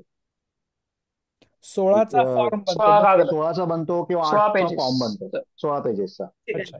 जेव्हा तुम्ही सॉरी. हे सगळे तांत्रिक शब्द वापरतात ना, 16चा form, cloth bound, hard bound, sectional sewing, तेव्हा जो माणूस पुस्तकाच्या निर्मितीशी संबंधित नाहीये त्याला ह्याचे अर्थच कळत नाही. त्यामुळे प्लीज शक्य तितक्या बाळबोध प्रकारे सांगा की तुम्ही कशाबद्दल. आता मला फक्त एक सांगायचं, पेपरच्या दोन हा, बाजू असतात बरोबर, राईट मागे दोन पुढे दोन असे 4 बाजू असतात. राईट. आता जे 1 नंबरचं पान आहे त्याच्या सोबतचं पान ते 20वं किंवा 30वं किंवा 50वं येणार आहे, राईट. बरोबर.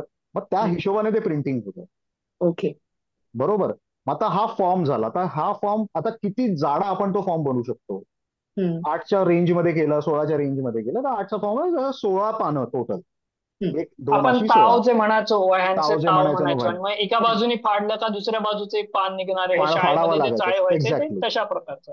तशा ओके. प्रकारचं. अच्छा अच्छा अच्छा, म्हणजे ओके, म्हणजे पान नंबर 1 आणि पान नंबर 16 हे एका फिजिकल कनेक्टेड आहे. कागदावर. येस, एक्झॅक्टली एकाच एक्झॅक्टली. कागदावरती शेजारी शेजारी आहेत. हा हा हा, म्हणजे खरंय. 16 कागद स्टॅक करायचे आणि मग ते फोल्ड करून त्याला बांधायचं, सुविंग त्याला फॉर्म करायचं. म्हणायचं. अच्छा. एक्झॅक्टली. ओके आणि ओके. मग नंतर मग साईडचं कटिंग वगैरे होतं, पेपर कटिंग वगैरे, आणि मग अशा म्हणजे ते 16 सेट्स एकत्र करून मग सगळं सेट पुस्तक सगळं होतं. मग बरोबर. त्याच्यामध्ये मग तुम्ही केस बनवता. त्या पेपर बॅग जर असेल आणि त्याला एंड पेपर असेल तर एंड पेपरची केस असते त्याला. बरोबर. ते आता स्विंग झाल्यानंतर मग तुम्हाला मागे ग्लूने चिपकवायला लागतं हम्म. मागचं तुम्ही. आता खरंय. त्याच्यामध्ये दोन प्रकार आहेत. म्हणजे जो अजूनही प्रकार असतील, कण्याचा मला भाग दोन असतो माहिती आहे. वगैरे, म्हणजे जो हो बरोबर. कण्याचा. हा. कण्याचा भाग म्हणजे हा कण्याचा. खरंय. हम्म. ओके. हा. तर आता याच्यामध्ये आधी शिरस म्हणून एक प्रकार वापरला जायचा. शिरस. I don't know whether I am exactly using it. मला माहित नाही तो शब्द बरोबर आहे का. सरसच त्याचा प्राण्यांच्या एक्झॅक्टली. पण हाडापासून आधी तो बनवलेला. शिरस. एक्झॅक्टली. अच्छा. तो जुने प्रिंटर शिरस वापरायचा आणि तो म्हणजे रॉक सॉलिड असायचा. म्हणजे तुम्ही काहीही करा ते वेगळं होणार नाही. हम्म. मग ते बरंच आहे. मग त्याच्यानंतर मग ग्लू यायला लागले वेगवेगळ्या प्रकारचे. मग ते ग्लूने मग ते बाइंडिंग होतं. मग त्याच्यामध्ये फेविकॉलचा ग्लू आहे, अडेसिव्ह आहे, ज्याच्याने बाइंडिंग होतं आणि मग तो बाइंड होतो. हे तो चिपकवला जातो. हम्म. ती चिपकवला झाल्यानंतर मग त्याच्यावरती कव्हर चिपकवलं जातं त्या स्पाईनला, राईट. कण्याला. आणि मग पेपर बॅग म्हणा किंवा मग हे हार्डबाउंड म्हणा आणि त्याच्यावरती मग ते जॅकेट चढवलं जातं. राईट. श्रीपाद, एक एक प्रश्न. हे सगळं काम जे होतं ते हाताने केलं जातं का मशीनने केलं जातं? मशीन आणि हाताने दोन. अच्छा. या आता गम बद्दल एक गमत सांगतो. आमचं पहिलं पुस्तक पासोडी. आता त्या संग्रहाचं नाव दिलंय राजीव नाईकांनी, त्यामुळे त्या पहिल्या कॉपीचा मान त्यांचा होता का त्यांनी नाव दिलं आहे. त्यांच्या वडिलांची स्वतःची प्रिंटिंग प्रेस होती, त्यांनी बघितलेलं आहे हे सगळं काम. पासोडीची प्रत त्यांच्याकडे पोहोचली आणि त्यांचा मला फोन आला आणि खूप असं कौतुक कौतुक केलं. आणि मग नंतर बोलले, बाय द वे, हे तुम्ही बाइंडिंगला वापरलेला गम जो आहे, जो हा फळ जी आहे, तिचा वास फार वाईट आहे, तुमच्याला दुसरा कुठला तरी वापरा. सो वी आर लाईक, म्हणजे आम्हाला असं वाटत होतं का ओके, आम्ही सगळ्या पॉइंट ऑफ व्ह्यू विचार केला, हा विचार केला नव्हता. म्हणजे इथपर्यंत विचार केला जातो. इतके वेगवेगळे म्हणजे घटक आहेत पेंडू त्या आहेत. पुस्तकाच्या निर्मितीमध्ये. ते राईट. क्लार्क डंकनचं नंतर मला पुस्तक सापडलं होतं, बुक पार्ट्स म्हणून. त्यामध्ये या सगळ्या एकेका बुक पार्टला घेऊन त्यांनी सगळी मांडणी आणि सगळे एक्झाम्पल्स देऊन त्याचा इतिहास सगळा मांडलाय. फार अफलातून पुस्तक आहे, म्हणजे तसं मराठीमध्ये आणायला फार मजा येईल, मला आवडेल फार तसं काय हो, मराठी. हो. काय पुस्तकाचं नाव काय? बुक पार्ट्स म्हणून. मी बुक पहिले पार्ट्स तर म्हणून. इमेज शेअर करतो. चालेल चालेल. क्लार्क डंकन. हा. ओके आय थिंक तसंच डंकन नाव आहे. डंकन नाव आहे. चालेल. डंकन नाव आहे. ओके. या, ही फारच वंडरफुल गोष्ट होती. अजून हा. एक. येस. प्लीज. बोल बोल. नाही नाही नाही, बोल बोल बोल. मी त्याच. आपण टंकांच्या बद्दल बोललो नाही, फॉन्ट्स बद्दल. फक्त इतकंच म्हटलं की पूर्वी कॅलिग्राफी पण केली जायची आणि आता अलीकडे टंक वापरले जात नाही. तर आता युनिकोड आल्यानंतर काय अडचणी आहेत वेगवेगळ्या प्रकारचे टंक वापरण्याकरता, का नाही वापरले जात? अं, अडचणी आता जितकं माहिती आहे तितकं आधी टायफेस जे होते, जुने लोक जे वापरायचे ते निर्णय सागर प्रेस मधनं आले होते. हम्म. जावाजी दादाजी म्हणून फाउंड्री होती, ते लेटर प्रेस करायचे आणि त्या निर्णय सागर प्रेसचे टाइपफेस आहे. त्या टाइपफेसच्या फॅमिलीमध्ये वेगवेगळे फॉन्ट्स आहेत. ओके.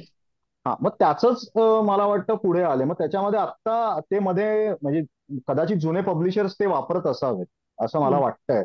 एक्झॅक्टली इन्फॉर्मेशन माझ्याकडे नाहीये. ओके. पण त्याच्यानंतर मग हे कम्प्युटरायझेशन आल्यानंतर मग नवीन नवीन फॉन्ट्स डेव्हलप केले असावेत. आता जसं आम्ही युनिकोडचा फॉन्ट नोटो हे वापरतो, CMR बॉडी 4 वापरतो. मग बऱ्याचशा पुस्तकांमध्ये तोच वापरला आहे आणि तो ओके. सगळ्यांना आवडतो. काही पुस्तकाला वेगळे वेगळे फॉन्ट वापरलेले आहेत. सो आता काही फॉन्ट्स मध्ये हा प्रॉब्लेम आहे की जोडाक्षरांचा इश्यू येतो. म्हणजे रॅ करताना रॅ येत नाही किंवा ल हिंदीतला येतो. तो मराठीतला राहत नाही. म्हणजे असं ऱ्या आम्हाला. म्हणजे सूर्यामधला ऱ्या येतो. हा, ऱ्या. हा. सूर्यामधला ऱ्या याच्या ऐवजी म्हणजे आडव्या पापणी प्रॉब्लेम केसासारखा जो र असतो तशाच्या ऐवजी रफार येतो असं. हा. मेन एक प्रॉब्लेम काय होतं, मराठीमध्ये जोडाक्षर इतकी वेगवेगळ्या प्रकारची आहेत की कीबोर्डवरती तेवढी बटणं नाहीये प्रत्येकाला एक असाइन नाही. करण्यासाठी. सो जी जास्तीत जास्त वापरली जातात, तो फॉन्ट डिझाईन करताना, त्याचं कोडिंग करताना जास्तीत जास्त वापरल्या जाणाऱ्यांना कीज असाइन होतात. त्या व्यतिरिक्त जी काही जोडाक्षर आहेत त्यांच्या इमेज तयार करून ठेवल्या जातात आणि मग त्या डाउनलोड करून मग इन्सर्ट इमेज हा प्रकार असतो, ते की करून नाही. तर तुम्हाला ते जोडाक्षर असे काही 100 एक वेगवेगळे जोडाक्षर असतील त्या फॉन्टला घेऊन. ही सगळ्या फॉन्टला असतातच असं नाही, तो फॉन्ट रिवाईव्ह केला असेल जुना फॉन्ट कोणी, तर त्याने हे बनवलंच असेल याची काय, म्हणजे बऱ्याच फॉन्ट मध्ये काही जोडाक्षर सापडतच नाही, तर ते Right. काहीतरी आपला जुगाड करून ते काहीतरी तयार करावं लागतं. हा मेजर प्रॉब्लेम आहे. मग होतं काय, तर मग एवढा ताप का करत बसा, त्यापेक्षा जे आपले इझिली अवेलेबल आहे, इझिली सखोपट अवेलेबल, आहेत, एक्झॅक्टली. ज्यामध्ये हे प्रॉब्लेम्स येत नाही, याची निवड जास्त होते. आणि मग बऱ्याच वेळा कसं होतं, मग लाईन स्पेसिंगचा प्रॉब्लेम होतो, शब्दांच्या स्पेसिंग मध्ये गडबड होऊन जाते. हा पण प्रॉब्लेम आहे का, म्हणजे तो एक ते इमेज इन्सर्ट केल्यामुळे दोन शब्दांमध्ये, दोन अक्षरांमध्ये जी जागा असते ती इमेजच्या इथे येत नाही. ते फार डिझायनरचं काम फार वाढतं या सगळ्या गोष्टी. अच्छा. आता आम्ही नशीबवान आहोत, आमच्याकडे केतन बंगाल आहे, तो हे सगळं अगदी फार पेशन्सली, आम्ही त्याला एवढा त्रास देतो तरी करून देतो. सगळ्यांकडे कदाचित नसावं तसा डिझाईन. म्हणजे तो फार प्रेमाने करतो. हो, कधी कधी त्याला त्याला प्रचंड त्रास देतो आम्ही. म्हणजे असं तो काही वाटतं काही वेळेला माझ्यावरती चिडतो, फोनच त्याला उचलत नाही स्वप्नातही माझा. आम्ही दिसत असो कधी कधी असं वाटतं. त्याची आम्हाला पण फारच मदत झाली. भास पहिल्याच वेळा करत होतो, पण त्यांनी फार मनापासून आणि छान काम केलं. एनिवे, हो. मेघना तू. नाही खरोखरच म्हणजे कधी कधी असं वाटतं की जाऊ दे, मग इतका वेळ लागते तर नको करूयात का, सोड. तर तरी पण तो सांगतो की नाही नाही नाही नाही नाही, थांब थांब, हे आपण करूया, वेळ घालवून करूया. त्यामुळे I totally understand. By the way Jiten, तुझ्याकडे रकरू जोशींचा एक फॉन्ट होता, तू दाखवणार होतास जेव्हा आपण अ, मराठीचं वैशिष्ट्य असलेली उभी जोडणी जोडाक्षरांची ज्याच्याबद्दल भूषण सांगत होता. अ, करेक्ट. दाखवतोस का? होय. एक मिनिट हा.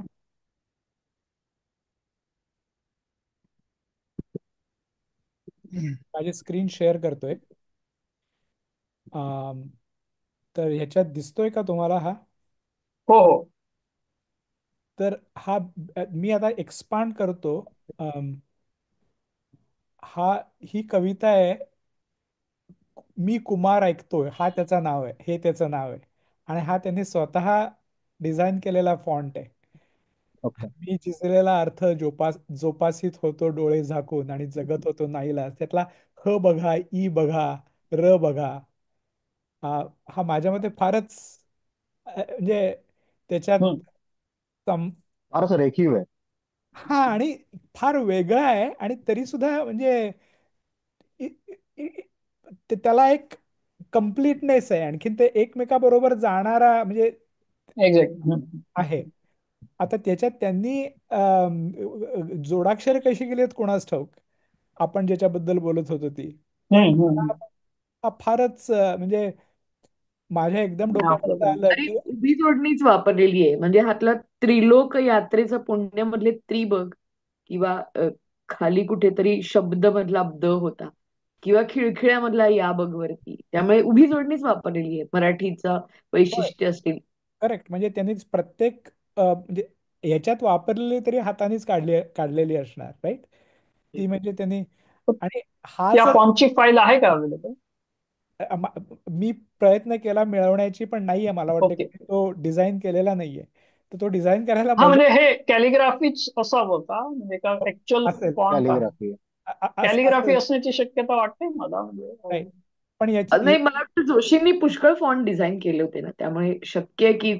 नाही, पण हे कुठले, हे कम्प्युटराइज फॉन्ट नाही ना, त्यावेळेचे फॉन्ट म्हणजे खिळे तयार करायचे आणि मग नाही ते नाही फार नाही असं. नाही, हा. रक्रू Joshi was a pioneer in Devanagari computer fonts.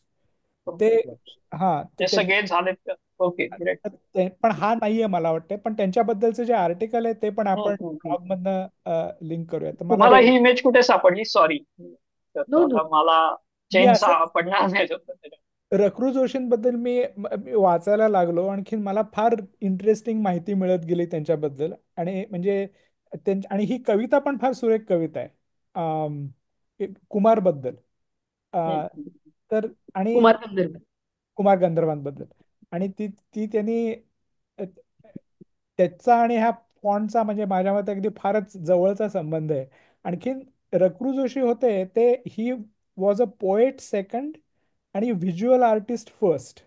त्याच्यामुळे बरोबर. त्याला म्हणजे ह्याच्यात सुद्धा कसं होतंय बघ ना, की ही खिळखिळ्या अक्षरात तू भेटलास.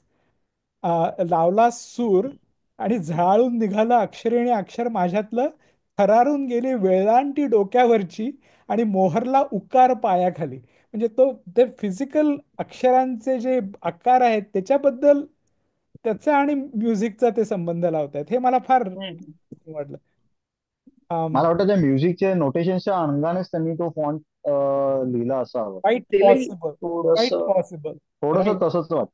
हा म्हणजे हे तुला ज्या ठिकाणी सापडलं ते आर्टिकल जर ऑनलाईन असेल जिथे, तर वी कॅन शेअर इट आपल्या नोट्स मधून होय ब्लॉग वरती जे आपण म्हणजे होय सगळ्यांना ऍक्सेसिबल ही होईल. इमेज आहे ना, ही इमेज म्हणजे तुम्हाला कुठे वेबसाईटवर सापडली का? वेबसाईटवरती सापडली. आणि ते म्हणजे स्कॉलरली आर्टिकल होतं रकरू जोशींबद्दल आणि त्यांच्या फॉन्ट्स बद्दल वगैरे. तर त्याची ओके. त्याची लिंक पाठवतो, म्हणजे आपल्या ओके. ब्लॉगवरती ठेवूया आपण. अम, तर मेघना, आता तू जोडाक्षरांच्या आडव्या मांडणीबद्दल बोलणार होतीस का? नाही, मला वाटतं भूषण मगाशी बोललाच की मराठीत पुष्कळ प्रकारची जोडाक्षर आहेत. आणि ती त्याचं वैशिष्ट्य असं मराठीचं की आपण ज्या प्रकारे ते लिहितो ट्रॅडिशनल पद्धतीने जोडाक्षर, त्याच्यामध्ये एकच स्वरदंड आणि त्याला वेगवेगळी अक्षरं लगडलेली असतात. अशी मराठीची उभी जोडणी असते. अलीकडे नवीन पद्धतीने आडवी जोडणी मुलांना अच्छा. शिकवताना ती एक अक्षर जे अर्ध असतं त्याचा फक्त पाय मोडायचा आणि त्याच्या पुढे पूर्ण अक्षर लिहायचं पुढे. असं पण ते ते छापायला सोपं आहे, त्यात काही फार डोकं लावलेलं नाही. बरोबर, लाईन स्पेसिंगचा प्रॉब्लेम येत नाही त्याच्यामध्ये. राईट. पण उभी जोडणी हे मराठीचं देवनागरीचं वैशिष्ट्य आहे आणि ते वैशिष्ट्य आहे. दिसायला आपल्याला नजरेला पण सवयीचं आणि त्यामुळे देखणं दिसतं, तर ते जपायला पाहिजे. म्हणून पण असं वाटतं की हे ज्याच्यात असेल ते फॉन्ट असलेले चांगले, छान वाटतात. एवढंच, बाकी काही. तर आता ह्या सगळ्या बद्दलचा एक शेवटचा प्रश्न, तो म्हणजे पुस्तकाच्या आकाराबद्दलचा. अम, म्हणजे हा जो पिवळा पिवळा पाचोळाचा डिस्टिंक्टिव्ह आकार आहे, म्हणजे नेहमीपेक्षा जी पुस्तकाचा असतो त्याच्यापेक्षा वेगळा आहे जरा. आता पुस्तकाचा आकार सुद्धा डिझाईन. एक सेकंड. एक काम कर, आपला नेहमीचा जो पुस्तकाचा आकार असतो तो त्या पुस्तकाला लावून दाखव, म्हणजे तो कसा वेगळा आहे ते चटकन लक्षात येईल. सॉरी, माझ्याकडे नाहीये आता आसपास पुस्तक. ओके. तर तुमच्याकडे कोणाकडे असेल तर दाखवा जरा. हा.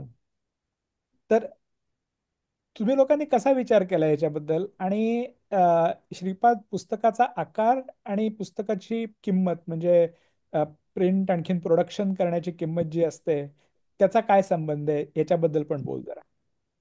अं, आकार म्हणजे आता हे कथा होत आहे साधारणतः, या असं दीर्घ कथा वगैरे नाही. तर हा 5x8 आकार आहे, म्हणजे उंची 8 इंच आणि आडवा 5 इंच. ऍक्च्युली हा तर युनिव्हर्सल आहे, कदाचित तुम्हाला युनिव्हर्सल आतल्या आहे, मार्जिन आणि यामुळे तो वेगळा वाटत असावा. वेगळा वाटत पण असावा. फार फरक नाहीये. आणि फार बाइंडिंगमुळे पॉइंट थोडंसं मार्जिन वाढतं मोठं वाटतंय. पुस्तकाचं, हो, कागदापेक्षा थोडं ते मोठं वाटतं. मोठं वाटतं. पेपरबॅक पुस्तकापेक्षा थोडं मोठं वाटतं. आतला कागद त्याच आकाराचा आहे या पुस्तकाच्या बाबतीमध्ये. पाच बाय पण आठच्याच आकाराचा आहे.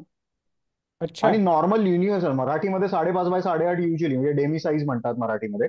तर डेमी साईज मध्येच बरीचशी पुस्तकं येतात आपल्याकडे सध्या तरी.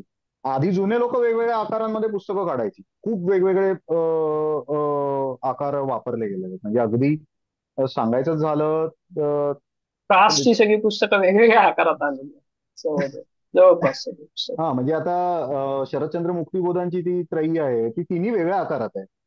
सरहद्द, मला वाटतं जनय वळून येते ना, अजून एक पुस्तक आहे. ती नवीन तिन्ही आवृत्ती नाहीये तशी, पण जुन्या जुन्या पहिल्या जुन्या आहेत. आवृत्ती जुन्या पहिली आवृत्ती आहे माझ्याकडे. अच्छा.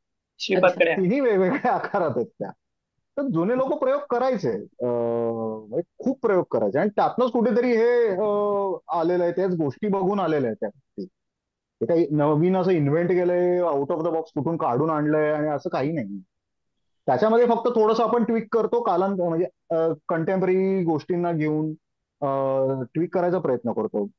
Coming back to second point, तुमचं जो आता फॉर एक्झाम्पल 5x8 आहे, आता त्या कागदाचा प्रिंट होताना तो पन्ना जो आहे तो किती याचा प्रिंट होतोय आणि त्याच्यामध्ये वेस्टेज किती जातो, याने तुमची कॉस्टिंग बदलू शकते पुस्तकाची. हम्म, मग तुम्हाला थोडंसं त्याच्यामध्ये ट्विकिंग करावी लागते. आता आम्ही खूप म्हणजे आता इतर गोष्टीचं साईज आहे 4.6x7 हम्म, इंचामध्ये.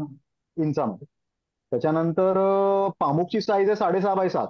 थोडीशी स्क्वेरिश करायची होती आम्हाला, तर ती 6.5x7 आहे. हम्म. त्याच्यामध्ये आम्हाला प्रिंटर म्हणाला की याच्यात वेस्टेज व्हायची शक्यता आहे. ठीक आहे, आता काय करणार, नाईलाज आहे. मग आम्हाला थोडंसं वाढवावं लागलं. सो याने काय होतं, तुमचा वेस्टेज झाला ना, तुमची पर प्रिंट कॉस्ट आहे ती वाढते आणि it affects everything now. Right. ते पण म्हणजे त्याच्या शिल्पा म्हणतो म्हणजे तुम्ही विचारलं कागदा म्हणजे त्या पुस्तकाचा आकार का ठरतो आणि मग तो जसं शिल्पा म्हणाला का काही ठिकाणी तुम्हाला फारकत घ्यावी लागते युनिव्हर्सल जी आपली 5x8 ची जी रुळलेली जी साईज आहे ती. मग काही ठिकाणी ते गरजेचं होतं. म्हणजे आता एक एक्झाम्पल देतो पामुकच्याच आमच्या पुस्तकाचं. आता पामुकचं पुस्तक आमचं आतापर्यंत सगळ्यात जास्त रखडलेलं पुस्तक आहे. म्हणजे अगदी प्रकाशन सुरू झालं तेव्हाच हे पुस्तक करायचं आमचं ठरलं होतं, प्री कोविड एरा त्या काळात. म्हणजे त्यातले जे 6 व्याख्यानं आहेत ते आधीच अनुवादित होऊन अनुष्टुप नवअनुष्टुप मध्ये प्रकाशित झालेले होते. त्याचं एक पुस्तक होईल चांगलं हे होतच डोक्यामध्ये.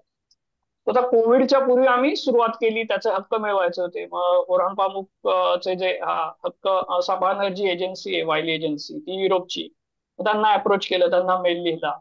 मध्ये कोविड आला, युरोपमध्ये सगळं स्ट्रिक्ट लॉकडाऊन होतं, त्यामुळे त्यांचं बंद झालं सगळं. म्हणजे ती एजन्सीच काही महिने बंद होती, त्यांच्याकडनं काय रिप्लाय येईल.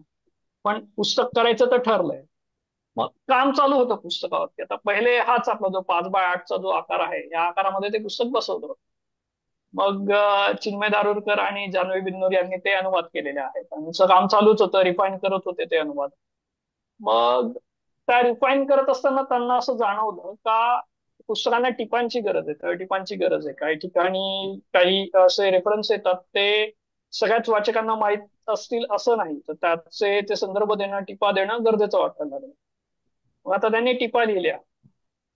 आता जनरल आपल्यामध्ये कशी पद्धत आहे का व्याख्यान किंवा लेख असेल एखादा तो सरळ आपला छापला जातो आणि जिथे आपल्याला तो संदर्भ द्यायचा असेल तिथे चांदणी किंवा आकडा टाकणार असा छोटासा, आणि मग व्याख्यान लेख जिथे संपतो त्याच्या एंडला ते क्रमांकाने 1 2 3 4 असे ते सगळ्या त्या टिपा मांड. मग हे असंच झालं 8x10 मध्ये. मग त्यांनी त्या टिपा पाठवल्या. मग 8x10 मध्ये ती जी आमची फाईल होती ती अपडेट झाली, त्यामध्ये टिपा ऍड झाल्या. आता त्या 30 झाल्यानंतर मग जेव्हा मी प्रूफ रिडिंगला आणि फायनल काही बदल करता येतील का, काही गरजेचं आहे का हे बसलो, त्या वाचताना मला माझ्यासाठी त्या 30 नवीन होत्या. मग आता वाचताना कसं व्हायचं का, अच्छा 2 नंबर आला, मग लगेच मला तिथेच ते जाणून घ्यायचं होतं काही टिप काय आहे. मग लेखाच्या शेवटाला जा, ती वाचा, मग परत आधीच्या पानावरती या, परत सुरू करा. हे वाचन सुलभ होत नव्हतं, मला त्रास व्हायला लागला, इरिटेट व्हायला लागला. मग असं वाटलं का म्हणजे तळटीप आहे ना ती शेवटी, मग ती पाण्याच्या खालीच असली पाहिजे ना, तळाशी असली पाहिजे, मग आपण तिथे घेऊया. अरेबियन नाईट्सचे जे खंड आहेत गौरी देशपांडेंनी अनुवाद केलेले, त्यामध्ये असं केलेलं आहे ते आठवलं का, म्हणजे तिथे खूप साऱ्या संदर्भ टिपा आहेत आणि त्या पानाच्या खाली तिथेच दिल्या आहेत, त्यामुळे त्या तिथेच वाचता येतो आणि रसभंग होत नाही तुमचा वाचताना, ते अधिक वाचन सुलभ होतं. मग असं करायचं ठरवलं. आता इथे गडबड अशी झाली का काही काही तळटीपा जवळजवळ 200-250 शब्दांच्या होत्या. हो. आता तुमच्या 5x8 हा जो पुस्तकाचा जो आकार आहे त्यामध्ये साधारण 30-32 ओळी मावतात आणि एका ओळीमध्ये 8 ते 10 शब्द असा 10 शब्द. सरासरी आकडा असतो. राईट. ते एका पानावरती किती शब्द झाले तुमचे, तर 250. आता 250 शब्दाच्या काही टिपा आल्या, मग ते कसं होणार, मग ते कसं दिसलं असतं जर ती तिथेच ठेवली असती, तर दोन दोन ओळी आल्या असत्या आपल्या नॉर्मल टेक्स्टच्या आणि खाली 28 ओळींची तळटीप आली असती. ते फारच विचित्र व्हायला लागलं. म्हटलं याच्यावर काहीतरी सोल्युशन पाहिजे. म्हटलं हे फार घाण दिसतंय, पण तळटीप त्याच पानावर पाहिजे, इथे मी ठाम झालो होतो. मग आता पानावरची शब्दसंख्या वाढवणं भाग होतं, मग त्याच्यासाठी पुस्तकाचा आकार वाढवणं भाग होतं, आणि हो. मग ती तळटीप वाढवावी, मग ती तळाशी राहावी, म्हणून मग त्याचा जी विड्थ आहे त्याची जी हे आहे ती वाढवणं गरजेचं वाटायला लागलं. मग ते थोडंसं स्क्वेअरिश केलं, तळटीपेचा फॉन्ट थोडा लहान केला आणि ते खाली बसवले. आणि मग तेव्हा कुठेतरी मला ते ओके आता हे जस्टिफाय करते, हे थोडं अधिक वाचन सुलभ झालेलं आहे असं ते कुठेतरी फिलिंग आलं. सो म्हणजे या पुस्तकाने 3 वेगवेगळे आकार बघितले आणि हा आकार आहे हा सगळ्यात जास्त वाचन सुलभ होता. तिथे कदाचित तो निवडल्यामुळे आमचं कॉस्टिंग कदाचित 10-15 रुपयांनी 20 रुपयांनी वाढलं असेल, पण इट वॉज नेसेसरी. सो तो आवड निवडावा लागतो. सो म्हणजे अशी बरीच पुस्तकं त्यांचा आकार घेऊन येत असतात, आपल्या हातात काही नसतं. We have to commit to काहीच इट. नसतं, काहीच नाही. इट्स नेसेसरी म्हणजे ते. फार मस्त फॅन्टास्टिक स्टोरी आहे ही. उदाहरण. फारच छान स्टोरी आहे ही. तर आपण जेव्हा 2-3 महिन्यापूर्वी कल्याणमध्ये भेटलो होतो, आणखीन आपण जेव्हा गप्पा मारत होतो आणखीन, तेव्हा आम्ही भासचा अंक अजून करायचा होता, म्हणजे चालला होता का झाला होता, अगदी त्या त्या सगळ्याच्या नुकती. आधी होतो आम्ही. हा. आणि त्यावेळी आपल्या गप्पांमधली एक गोष्ट मला फार स्ट्रायकिंग वाटली होती, की जर म्हणजे किती किती प्रती काढायच्या आणि मग त्या संपल्यावरती काय करायचं वगैरे अशा गोष्टींबद्दल बोलत होतो. तर तुम्ही म्हणालात की जर प्रकाशक म्हणून मी काढलेली पुस्तकं जर बाजारात विक्रीसाठी उपलब्धच नसतील, तर माझ्या पुस्तकांना वाचक नाहीत किंवा वाचनाची सवय कमी होतीये वगैरे अशी तक्रार करायचा मला काय हक्क आहे. आणि हे फार पटलं आणि त्याच्यानंतर आम्ही भासच्या पुस्तकांच्या प्रती शक्यतोवर उपलब्ध ठेवायच्या असं ठरवलं. अगदी अगदी. मला पण पूर्वी असं वाटायचं की शेवटी पुस्तक देखणे देखणे ठीक आहे, पण मजकुराचा आशयच महत्वाचा आहे ना. बाकी सगळ्या मेकअपला किती महत्व देणं, त्याला महत्व देणं म्हणजे उथळ वगैरे असं वाटायचं. पण त्या दिवशीच्या आपल्या गप्पांनंतर माझे एकदम डोळेच उघडले. Thank you so much. Please sir, continue. आ, होय. हा. प्रती हा म्हणजे प्रती कशा डिराईव्ह होतात. पुस्तक कसं आहे, अगेन कंटेंट. म्हणजे आता फॉर एक्झाम्पल द्यायचं झालं, फिक्शन असू दे नॉन फिक्शन असू दे, त्याच्यात असं काही जॉनराचा प्रश्न नाहीये. मिनिमम तर आमचं 550च्या वरतीच आहे सगळ्या पुस्तकांच्या प्रती. म्हणजे अशी एकही पुस्तक नाही ज्याचं 550च्या खालती केलेलं आहे. आणि सगळे ऑफसेट प्रिंटिंग आहे, डिजिटल प्रिंटिंग येते. त्याच्यामध्ये आता फॉर एक्झाम्पल एखादं पुस्तक आहे ज्यात पानं खूप जास्त आहे आणि त्या पर्टिक्युलर मोमेंटला मला जर ते प्राइसिंग तेवढं आणि ती ठेवण्याची कपॅसिटी ती माझी किती हे अल्टिमेटली कुठेतरी डिराईव्ह करावं लागतं. आता पासोडीचं एक्झाम्पल, पासोडी 1000च्या वरती प्रती आम्ही काढल्या. पासोडी पहिलंच पुस्तक होतं. आता त्यातला कंटेंट कसा आहे, रायटर कोण आहे, अगदीच हार्ड अँड फास्ट असं नाही की बाबा या रायटरचं कमी त्या रायटरचं जास्त, असं नाही. पण मग एक आपण थोडासा बाजाराचा अंदाज घेतो की कसं आहे, लोक घेतात का, लोक विचारतात का. मग कुठेतरी त्या परमिटेशन कॉम्बिनेशननेच तुम्हाला तो आकडा डिराईव्ह करावा लागतो. पण एक एक बेसिक मिनिमम कुठेतरी तुम्ही ठरवता की नाही याच्या खालती आपल्याला उतरायचं नाही. We are not going to do it म्हणजे 100 कॉपी काढल्या विकल्या मग परत गरज पडली 100 काढल्या मग 200 काढल्या, हे नाही करायचंय आपल्याला. तर मग त्याचं कारण तेच ना, म्हणजे जे आपण बोलताना तुम्ही म्हणला होतात की जर माझं पुस्तक वाचकांनी वाचून पाहिजे असेल तर त्याची प्रत बाजारात उपलब्ध बाजारात असायला. उपलब्ध पाहिजे. एक्झॅक्टली. होय. म्हणजे आज मी समजा फॉर एक्झाम्पल 200 कॉपीज काढल्या आणि 200 कॉपी संपल्या. आता ते परत प्रिंट करायला मग साधारणतः 10-12 दिवस जाणार आहे. म्हणजे 10-12 दिवस जो त्या पुस्तकाच्या सेलिंगला लागणारा जो एक रिदम आहे तो रिदम मी ब्रेक करतो. तो राईट. रिदम ब्रेक झाला, इमिडिएटली अजून कुठे बाजारात नवीन कुठलं तरी पुस्तक येतंय, रिदम ब्रेक राईट. झाला, परत राईट. वाचक येईल का त्या पुस्तकाकडे, इफ अँड बट आहे शेवटी. राईट. सो ते पुस्तक कुठेतरी एक या क्वांटिटीमध्ये अवेलेबल असावे ज्याने कमीत कमी 5-6 वर्ष 6-7 वर्ष तरी ते बाजारात राहील उपलब्ध. त्यानुसार तुम्हाला तो आकडा गेज करावा लागतो. मग तो राईट. 1000 असू दे, 1500 असू दे, 2000 असू दे. राईट. सो थोडस हे आणि एक म्हणजे असंही एक आहे का, म्हणजे बऱ्याच वेळा असं होतं का आम्ही डमी प्रिंट पहिले बनवतो आणि मग डमी प्रिंटवरून अंदाज येतो म्हणजे मार्केटमध्ये या पुस्तकाची आपण काय किंमत ठेवली तर ती ऍक्सेप्ट होईल. एक्सेप्ट. मग त्या एका किमतीपर्यंत आप येतो का, म्हणजे ही किंमत ती जस्टिफाय करते, हा प्राइस टॅग या पुस्तकाला जस्टिफाय करते. मग बऱ्याच वेळा रिव्हर्स कॅल्क्युलेशन करावं लागतं का बाबा आमचं एवढं बजेट आहे, आम्हाला या किमतीमध्ये हे पुस्तक बसवायचं आहे, मग आम्हाला किती कॉपीज छापावे लागतील म्हणजे ही किंमत अचीव होईल. मग तो आकडा मिनिमम 500 तर आहेच, मग तो 500 आणि 1000च्या मध्ये कधी व्हेरी होतो, कधी 50-100 कॉपी वाढवाव्या लागतात, कमी कराव्या लागतात. पण आता तुम्ही जसं म्हणाल का पुस्तक कायम प्रिंट रन मध्ये म्हणजे प्रिंटमध्ये असलं पाहिजे, तर इथे मेजर मला प्रॉब्लेम काय वाटतो, एक विक्रेता म्हणजे आता सगळ्याच स्टेजमधनं गेलो, विक्रेता, वितरक आणि आता प्रकाशक आहे. तर इन्व्हेस्टमेंट जे आहे प्रकाशकाचं इथे हा म्हणजे फार महत्वाचा रोल प्ले करतो या गोष्टीमध्ये. का कसं होतं का, समजा एखाद्या पुस्तकाच्या 500 कॉपी मी छापल्या हम्म. आणि जर त्या जर 200च विकल्या गेल्या आणि 300 जर माझ्यावर पडल्या, तर त्या 300 छापण्यामध्ये माझं जे काही भांडवल अटकलं आहे ते अडकवायचं नसतं, म्हणून 200 आणि 300 कॉपी अशा छापल्या जातात असं होतं. But Right. म्हणजे तुम्ही जर उलटा विचार केला, म्हणजे आता मग 200 आणि 300 कॉपी, तुम्ही जेवढा नंबर ऑफ कॉपीज कमी छापणार तेवढी तुमची पुस्तकाची व्हॅल्यू वाढणार, असंही Right. होतं ना. म्हणजे असं कधी कधी बऱ्याच वेळा असं कॅल्क्युलेशन केलं आम्ही काही जणांच्या प्रोडक्शन कॉस्ट वगैरे विचारून, का तुम्ही 300 कॉपी ज्या डिजिटल प्रिंट केल्या आणि तुमची जी प्रोडक्शन व्हॅल्यू होती त्याच प्रोडक्शन व्हॅल्यू मध्ये आम्ही 500 कॉपी ऑफसेट मध्ये प्रिंट करू शकतो, which has much better quality. Right. त्याचं बाइंडिंग चांगलं होतं, त्याची छपाई चांगली होते डिजिटल पेक्षा. सो हम्म. हाही एक मुद्दा आहे इथे. आणि रिप्रिंट करताना कसं होतं, तुमची कॉस्ट कमी होत जाते. म्हणजे तुम्हाला पहिली, हा सॉरी, डिजिटल आणि ऑफसेट मधला फरक याच्याबद्दल आपण बोललो नाही. ते ते जरा हा जरा थोडंसं एक डायव्हर्जन घे आणि सांग आम्हाला त्यातला ओके, श्रीपाद. खूपच टेक्निकल होईल. मलाही पूर्ण त्यातलं म्हणजे त्या प्रिंटिंग टेक्नॉलॉजी मला पूर्ण माहिती नाही. ऑफसेटमध्ये युजली अल्युमिनियमच्या प्लेट्स येतात, त्या प्लेट्स बनवल्या जातात आणि त्या प्लेट्सच्या मशीनमध्ये टाकून ते प्रिंटिंग होतं तुमचं युजली. आणि डिजिटली म्हणजे तुमचं पूर्ण बाइंडिंग विंडिंग होऊनच पुस्तक रेडी होऊन तुमच्याकडे पीडीएफ जर तुम्ही दिली तर ती पीडीएफ पुस्तकाच्या आकारात प्रिंट होऊन येते. तुम्हाला फक्त ते चिपकवायचं आणि तुमच्या हातात द्यायचं. अच्छा. It's like print on demand सारखं, म्हणजे छापलं, रेडी झालं आणि पाठवलं असं.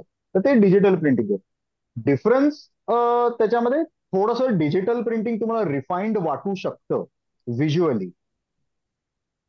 ड्युरेबिलिटी मला माहित नाही, म्हणजे अजून तरी टेस्ट केलेली नाहीये, पण आय एम स्टील नवीन ते आहे शोधायचा तशी ही प्रयत्न करतो. टेक्नॉलॉजी, नवीन त्यामुळे आहे, इतकी टेस्ट झालेली इतकी नाहीये. टेस्ट पण झालेली म्हणजे नाही. मला असं बऱ्याच वेळा जाणवलंय पर्सनली का डिजिटल प्रिंटिंगची पुस्तकं आहेत मॅन्युअली बघितलं तर त्याची शाई फिकी पडत जाते ओव्हर द ठीक पिरियड. पडत जाते. असं म्हणजे आता तुम्ही आपले डीमार्टच्या किंवा याच्या ज्या डिजिटली प्रिंटेड पावत्या आहेत त्याच्यावरचं टेक्स्ट गायब होतं. होय. हे Right. फार चीप क्वालिटीचं उदाहरण झालं, बट हम्म. It's a same technology. Okay. It's a same. आणि सो म्हणजे तुम्हाला ती व्हिज्युअली रिफाईंड वाटेल तुमची डिजिटल जी काढलेलं. पुस्तकं आहेत ती हा, कुठली डिजिटल नाहीये ती का नाही, आहेत? नाही आमचं कुठलंच एकही पुस्तक ऑफसेट प्रिंटिंग आहे. हा, option. Okay okay, offset printing.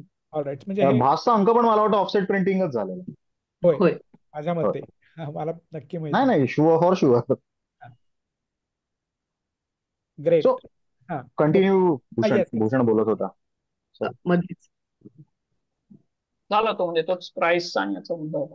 Right. हा, हा प्राय आणि हा दुसऱ्या आवृत्तीचं म्हणजे मी म्हणत होतो का सेकंड एडिशन जनरली तुमची स्वस्त होते पहिल्या आवृत्तीपेक्षा, त्यामुळे तोही एक इनफ इन्सेंटिव्ह आहे तुम्हाला पुस्तक. म्हणजे समजा तुमची पहिली आवृत्ती तुम्ही 500ची काढली आणि ती संपली, पण सेकंड टाइम परत 500 तुमचे विकले जाणार नाही. ओके, तुम्हाला कमी छापावे लागणार, 200 किंवा 300 कॉपी तुम्हाला छापावे लागणार, मग ते महाग पडणार आहे.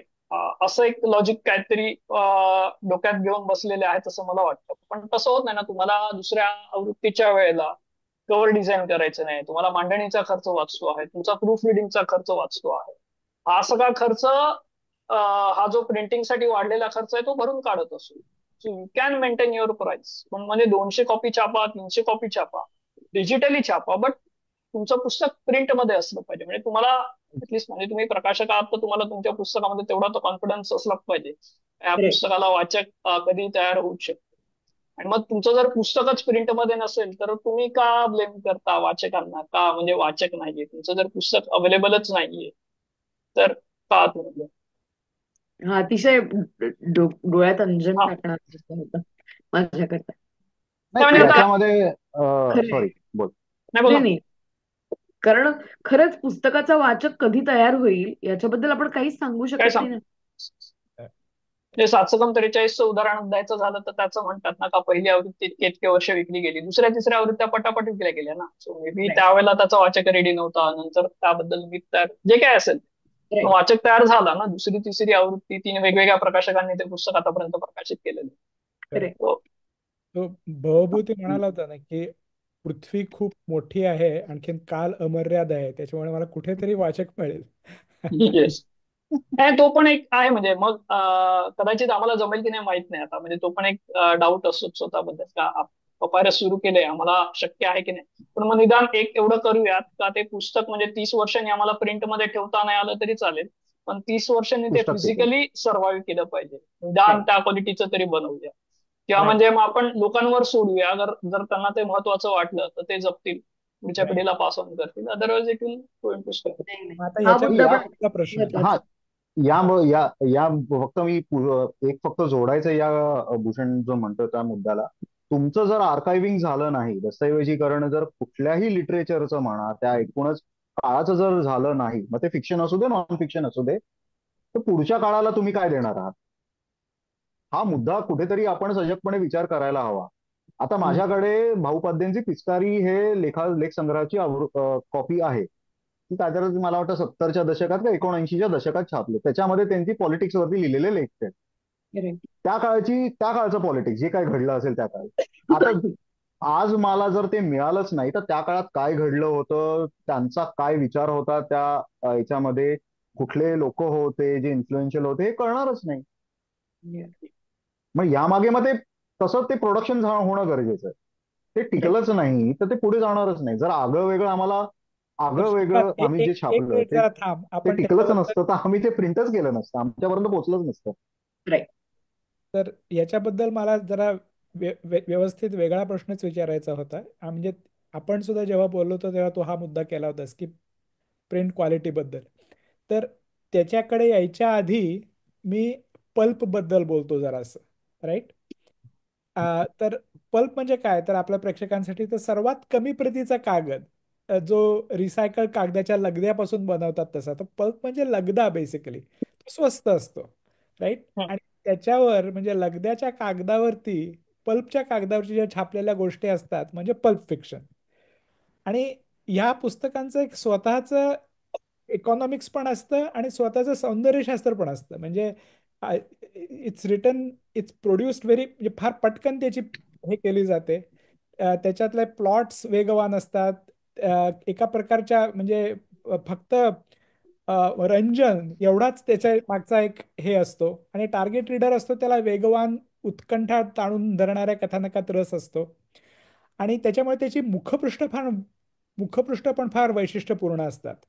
तर आता मी तुम्हाला त्याचीच दोन गोष्टी दाखवतोय. एक म्हणजे पल्प फिक्शन या पिक्चरचं पोस्टर दाखवतो, आणि दुसरं म्हणजे दिवाकर नेमाड्यांच्या वांझुटीचे गूढ या कादंबरीचं पोस्टर दाखवतो. एक मिनिट.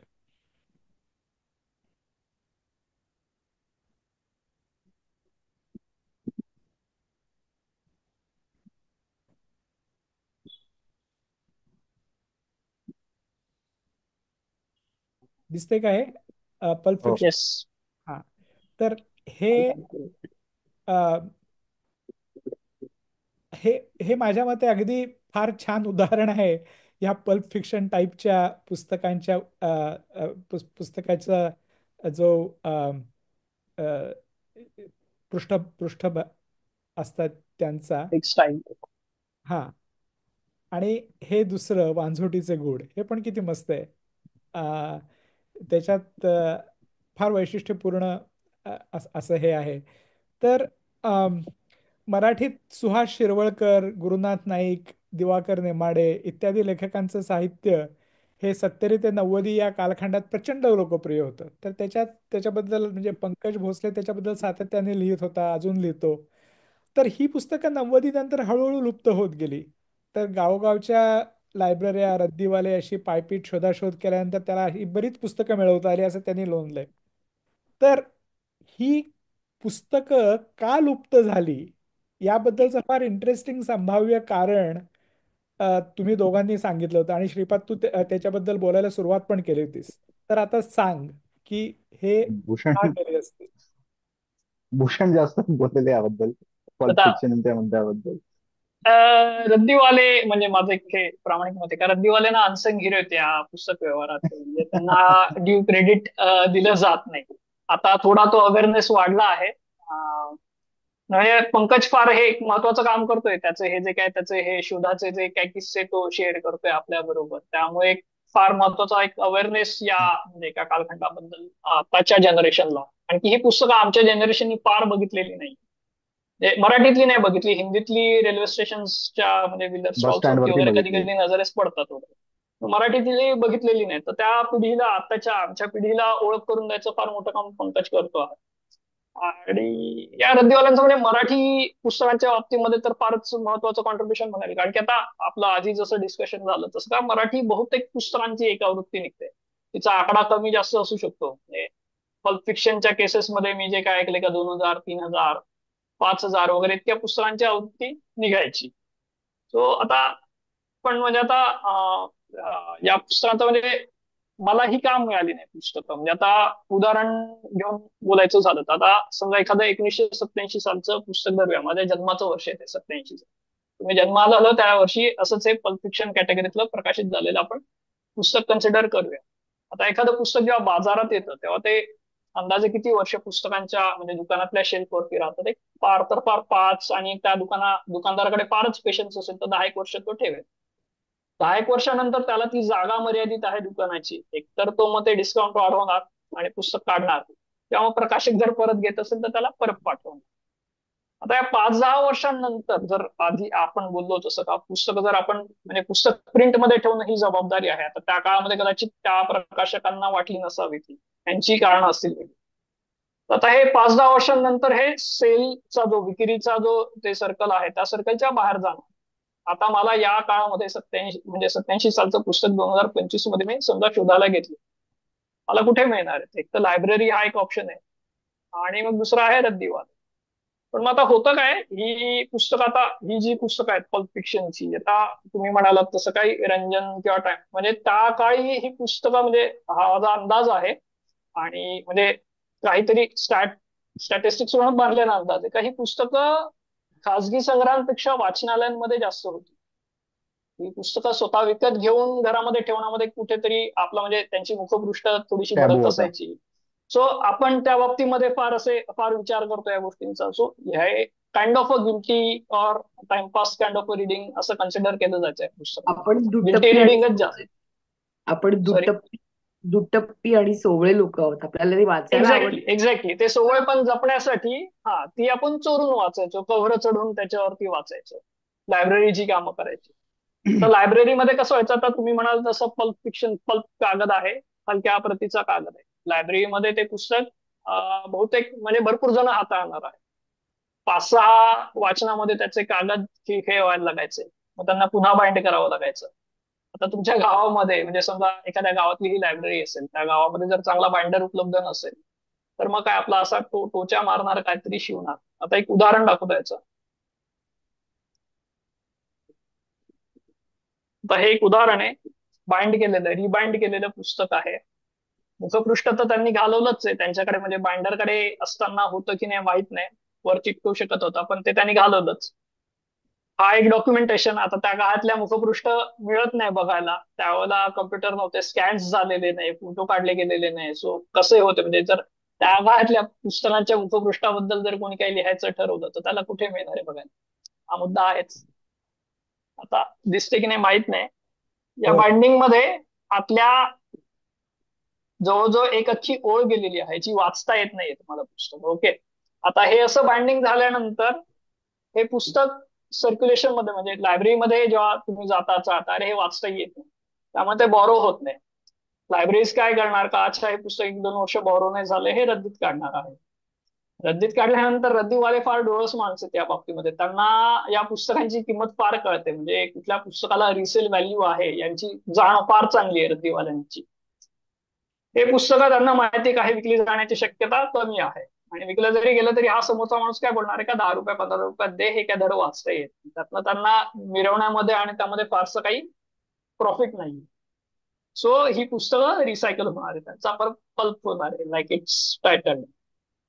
सो त्यामुळे ही पुस्तकं फार कमी एज झाली, म्हणजे असं तो एक मोठा हे आहे. आणि त्यावेळेला म्हणजे रिप्रिंटचा केस नव्हता, म्हणजे आता 3000-5000 ची आवृत्ती जरी त्यावेळेला निघत असली पुस्तकांची, म्हणजे एवढी मागणी आहे त्याला, तर मग आता आवृत्ती संपलेली आहे तर परत काढू हा प्रकार नव्हता. म्हणजे मी जेवढं ऐकून आहे त्यात तुम्ही जी नावं घेतली ही आणि बाकी असे बरेच लेखक, हे माझ्या मते हे जे त्यावेळेचे प्रकाशक होते त्यांच्याकडे पगारी नोकरीला असायचे आणि दर महिन्याला एक अमुक अमुक कादंबरी लिहूनच दे वगैरे अशा प्रकारचं त्यांच्याकडे. मग दर महिन्याला जर नवीन कादंबरी मिळते तर कशाला जुनी परत प्रिंट करा, त्याचा पुन्हा जाहिरातीचा खर्च करा, नवीनच पाठवूया ना आपण. म्हणजे फार एक गंमत आहे सांगतो. म्हणजे पपायरस उघडल्यावरती एक असेच हे पल्प फिक्शन लिहिणारे लेखक पपायरस वरती गप्पा मारायला आले होते. असे म्हणजे बऱ्याच वेळ गप्पा झाल्या त्यांच्याशी. मलाही क्युरिओसिटी होती या काळाबद्दल. तर मग त्यांनी या बऱ्याच गोष्टी माझ्याबरोबर शेअर केल्या का, म्हणजे ते कामाला होते मंथली याच्यावरती वगैरे. मग दर महिन्याला एक पुस्तक, म्हणजे दर महिन्याला ऑर्डर जायची त्या वितरकांकडे वगैरे. मग दर महिन्याला पुस्तक लिहून द्यायचं. म्हटलं, त्यांना विचारलं मी सहज का, समजा एखाद्या महिन्यामध्ये झालं नाही पुस्तक लिहून तर काय करायचं. नाही, काही नाही, जुनंच एखादं पुस्तक घ्यायचं, पहिली 2 पानं बदलायची, शीर्षक बदलायचं आणि छापून टाकायचं. अशी त्यांनी यादी दाखवली. त्यांची काहीतरी 100-125 पुस्तकं प्रकाशित झाली होती. ही 6 पुस्तकं आणि ही 6 पुस्तकं सेमच आहे, फक्त नाव वेगवेगळं आहे. हे असे प्रकार झालेले आहेत त्या काळामध्ये. अफलातून. So, आहे. पण but they unfortunately they didn't as well. म्हणजे त्यांचं काय म्हणतात, प्रोडक्शन व्हॅल्यू चांगली नसल्यामुळे राईट, ते जगले नाही, आणि मग ते एका पिढीपुरते मर्यादित राहिले. Right, right. पण भूषण म्हणजे आमच्या आता पिढीला ती.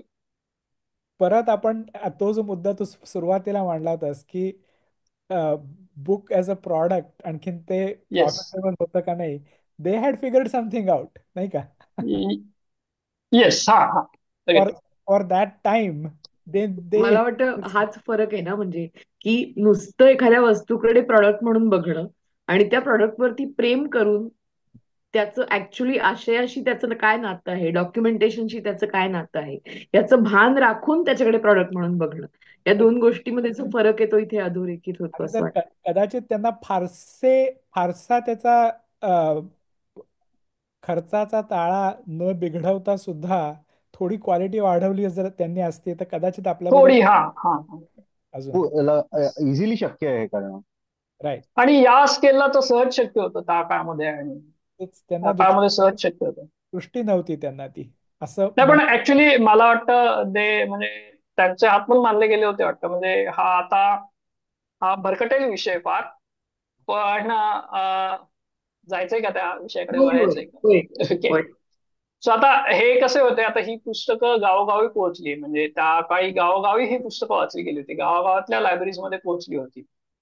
आता मागच्या भागामध्ये मी जसं म्हणालो का डिस्ट्रीब्युटर्स, तर म्हणजे डिस्ट्रीब्युटर नसावे असं मला मराठीमध्ये वाटतं आताच्या घडीला. म्हणजे मी 2025 बद्दल बोलतो. त्या काळामध्ये गरज होती. त्या काळाला वाहनं पण म्हणजे आपली इतकी म्हणजे सोयी इतक्या पोहोचलेल्या नव्हत्या गावोगावी, आणि सोशल मीडिया नव्हतं ज्याच्या थ्रू तुम्ही अप्रोच करू शकता प्रकाशकांना वगैरे.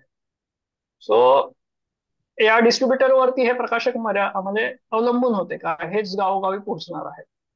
आणि मग जसं म्हणालो तसं हे डिस्ट्रीब्युटर 45 आणि 50% डिमांड करायचं. मग आता हा कॉस्ट कटिंग करणं त्यांना भाग होतं ना इथे. म्हणजे हेही एक कारण असण्याची शक्यता आहे मला असं वाटतं. का just to make ends meet, त्यांच्याकडे पगारी नोकर आहे बाकी हे, आणि ऑब्विसली अर्थार्जन तर त्यांना करायचंच आहे. सो कॉस्ट कटिंगमुळे पण त्यांनी कदाचित हा चीप कागद वापरायचा निर्णय त्या काळी घेतला असेल. घेतला असावा. ऑफकोर्स ऑफकोर्स म्हणजे म्हणजे त्याच्यात त्या काळाचा लॉस आहे तो, आणि त्यामुळे त्या निर्णयांमुळे आमच्या पिढीचा लॉस आहे, कारण की आम्हाला हे मिळालेलं नाही. Right, right. तर भूषण तू या वर्षाच्या प्रिंट वीक पुरस्कारांसाठी परीक्षक म्हणून एक काम एक पाहिलंस ना? एक एक सेकंड. जिथे पुढे जायच्या आधी मला थोडं बोलायचं होतं. ओके. हो. ह्या म्हणजे मला असं वाटायचं की पुस्तक टिकतं का नाही हे फक्त आशयावरती अवलंबून आहे. जर त्याचा आशय चांगला असेल तर ते पुस्तक टिकेलच. पण हे असं असत नाही. त्याचं निर्मिती कशा प्रकारे झालेली आहे त्याच्यावरती पण ठरतं की ते टिकणार आहे की नाही, आणि किंबहुना त्याचं कॉस्टिंग सुद्धा ठरवतं की ते टिकणार आहे की नाही. या दोन्ही गोष्टी किती महत्वाच्या बरं. आहेत, आणि फक्त आशय नव्हे. खूप महत्वाचं, खूप महत्वाचं. दिस वॉज आशय प्रेडिक्टेबल नाहीये. म्हणजे आशयाच्या बाबतीत तुम्ही प्रेडिक्ट नाही करू शकत का समाज काय ऍक्सेप्ट करेल. पण प्रिंटिंग कॉस्ट, प्रिंटिंग प्रोडक्शन तुमच्या हातात आहे ना. सो तिथे तुम्ही कमी नाही पडले पाहिजे. तो राईट. म्हणजे आमचा कोर पॉइंट आहे हा पपायरसचा. म्हणजे पपायरसच्या सगळ्या पुस्तकांना वी कॅन्ट माझ्याकडे प्रेडिक्ट. खूप मोठी इन्साइट होती. येस. Thank you so. कारण मला म्हणायचं तसं अक्षर साहित्य म्हणजे आपल्याला काहीतरी आपण आशयाला फार महत्व देतो, पण तेच तुम्ही पल्प वरती जर हे केलं तर 25 वर्षात ते अक्षर साहित्य असलं तरी ते तुमच्या समोर नसेल, which is an interesting point. तर मग प्रिंटविक पुरस्काराबद्दल बोलायचं का? होय होय. तर अलीकडेच मला असं कळलं की तू प्रिंट वीक पुरस्कारांचा परीक्षक म्हणून काम बघितलंस. तर आम्हाला या पुरस्काराबद्दल सांग. हे काय असतं आणि ही भानगड मराठीत पण असते का? ओके. ऍक्च्युली मी नव्हतो खरा, म्हणजे श्रीपाद सिलेक्ट झाला होता तिथे वन ऑफ द ज्युरी म्हणून, पण श्रीपादला जाणं शक्य नव्हतं, त्यामुळे त्याचा सबस्टिट्यूट म्हणून मी गेलो होतो. पण माझा ओव्हरऑल अनुभव काय होता तिचा सांगतो. एक तर प्रिंटर्सला दिला जातो हा अवॉर्ड. म्हणजे तिथे भारतभरातल्या काही जग म्हणजे भारताच्या बाहेरचेही काही प्रकाशकांनी प्रिंटर्सनी पुस्तकं तिथे पाठवलेली. आणि वेगवेगळे पॅरामीटर्स होते आणि त्या पॅरामीटर्सचा एक 8-10 जज होते. गणेश कनाटे पण होते माझ्यासोबत तिथे. तर आम्हाला प्रॉपर फॉर्म दिले होते आणि म्हणजे इत्थंभूत माहिती त्या पुस्तकाच्या प्रोडक्शनची त्या फॉर्म मध्ये दिलेली होती. किती जीएसएमचा कागद आहे, त्याचं प्रोसेसिंग काय झालेलं आहे, त्याचा कागद कटिंग कसा केलेला आहे, कागद कटिंग केल्यानंतर त्याच्या पानांची जी बाहेरची बाजू आहे त्याचं पॉलिशिंग केलेलं आहे का, गिल्डिंग केलेलं आहे का, केलं आहे तर कसं केलेलं आहे, इंक कुठली वापरली, या सगळ्या गोष्टी, कागदाचा कोणाचं सगळं आहे. आणि यातनं मग त्या प्रिंटरची जी क्वालिटी आहे ती जज करायची होती. आता अनफॉर्च्युनेटली तिथे जवळजवळ माझ्या मते किती, एक दिवसभरामध्ये 250 ते 300 पुस्तकं आम्हाला गोथ्रू करावी लागली. एकही मराठी पुस्तक नव्हतं. म्हणजे आता हे प्रिंटरनी पाठवलेली पुस्तकं आहेत, ही प्रकाशकांनी पाठवलेली पुस्तकं नाही. हा अवॉर्ड प्रिंटरसाठी होता. पण आता प्रिंटर वेगळं पुस्तक नाही ना छापणार आहे. प्रिंटर त्याच्याकडे जे जॉब येणार आहे तेच छापणार आहे ना. So त्याच्याकडे असा जॉबच नाही आला एखाद्या प्रिंटरकडे मराठी पुस्तकाचा, तर त्याला इथे त्याची एंट्री म्हणून पाठवता येईल. It was very depressing for me. म्हणजे असं म्हणजे एक असं वाटून गेलं होतं का आपल्या इथे वेगळं गरज आहे. म्हणजे प्रिंट थोडा माझं तिथे ते जे ऑर्गनायझर होते त्यांच्याबरोबर चर्चाही झाली का त्यांचा वेगळा पॉईंट ऑफ व्ह्यू होता, माझा पॉईंट ऑफ व्ह्यू असा आहे का प्रकाशक जे देणार आहे तेच प्रिंटर एक्झिक्यूट करणार आहे ना. So म्हणजे बजेट आता हे मराठीमध्ये सगळं बजेट ओरिएंटेड थिंकिंग होऊन जातं, त्यामुळे कदाचित मी आर्ग्यू केलं असावं का आपले ते पैसा किंमत हा फार महत्वाचा फॅक्टर होऊन पण जेवढं भूषण, बजेट आहे त्याच अनुषंग. हे सॉरी. इतर रिजनल लँग्वेजेस मधली पुस्तकं होती का? म्हणजे हो, बंगाली होती, मल्याळम होती, तेलुगू होती, गुजराती होती. कुराणच्या जवळजवळ 4 ते 5 वेगवेगळ्या एडिशन होत्या, कलर कोडेड आणि याच्या वगैरे. भगवद्गीतेच्या किंवा आपल्या मराठीतल्या याच्यातल्या कुठल्या टेक्स्टच्या नव्हत्या, बऱ्याच होत्या. म्हणजे असं हो. म्हणजे आम्ही हा नुसते घोषणा द्याल पुढे, बाकी कामाच्या बाबतीत काय?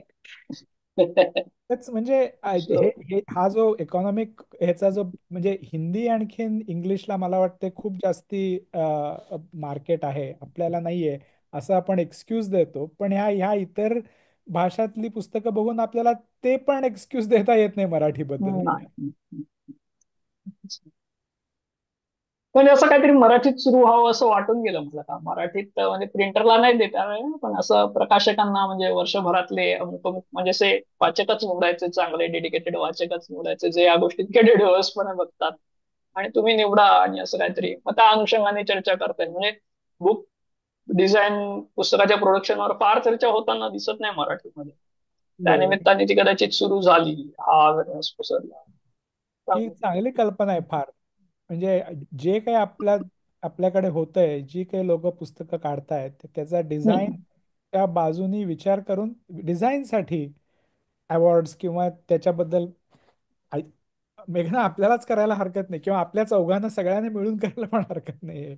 अगदी अगदी. Done, I ready. मीन आम्ही रेडी. रेडी आहोत. आदुबाळ आदुबाळ नावाचा आमचा एक मित्र आहे, लेखक. येस. तर अनेक कल्पनाबद्दल त्याच्याशी गप्पा होतात की अरे यार हे असं आपल्याकडे नाहीये, किंवा आम्ही हळहळतो. आणि मग तो म्हणतो की असं नाहीये तर काय, सगळेच कोणीतरी करेल म्हणून वाट थोडीच बघायची, आपल्याला काय जमतं ते बघू सिम्पल. आपण. ऍब्सोल्युटली. ठीक आहे, सोल्ड. आपण बघूया हे पुढे पुढे सरकवूया हे. शेवटाकडे जायच्या आधी एक प्रश्न की तुम्ही असं म्हणलात की दिल्लीला आणि दक्षिणेला म्हणजे उत्तरेकडे आणि दक्षिणेकडे प्रिंटिंग स्वस्तात होतं भारताच्या मध्य भागापेक्षा. तर हे ज्ञान तुम्हाला कसं होत गेलं, म्हणजे तुम्ही कसे शिकलात, त्याच्यात काय काय अनुभव आले, किंवा त्याच्यातनं तुम्हाला काय इन्साइट्स मिळाल्या, याच्याबद्दल काही सांगण्याजोगं असेल तर मला ऐकायला आवडेल. यात जेव्हा म्हणजे पहिलं पुस्तक प्रिंट करायचं होतं तर एक टिपिकल 3-4 कोट आम्ही घ्यायचा प्रयत्न केला. मुंबईमधनं एक घेतला, कलकत्त्यामधनं एक घेतला मोठ्या कॉर्पोरेट प्रेसकडनं. नंतर दिल्लीमध्ये एक प्रेस घेतला. आणि पुण्यामध्ये काही गेलो नाही पुण्यामध्ये शोधायला. तर दिल्लीमध्ये हिंदीतले एक प्रकाशक मित्र होते आमचे, सिनियर आहेत ते, फार मोठं प्रकाशन आहे त्यांचं. तर त्यांची पुस्तकं यश प्रिंटोग्राफिक्स मध्ये छापली जायची. मी त्यांना विचारलं की म्हटलं तुम्ही कुठे छापता, काय आहे कसं आहे. तर मग त्यांनी सजेस्ट केलं यश प्रिंट.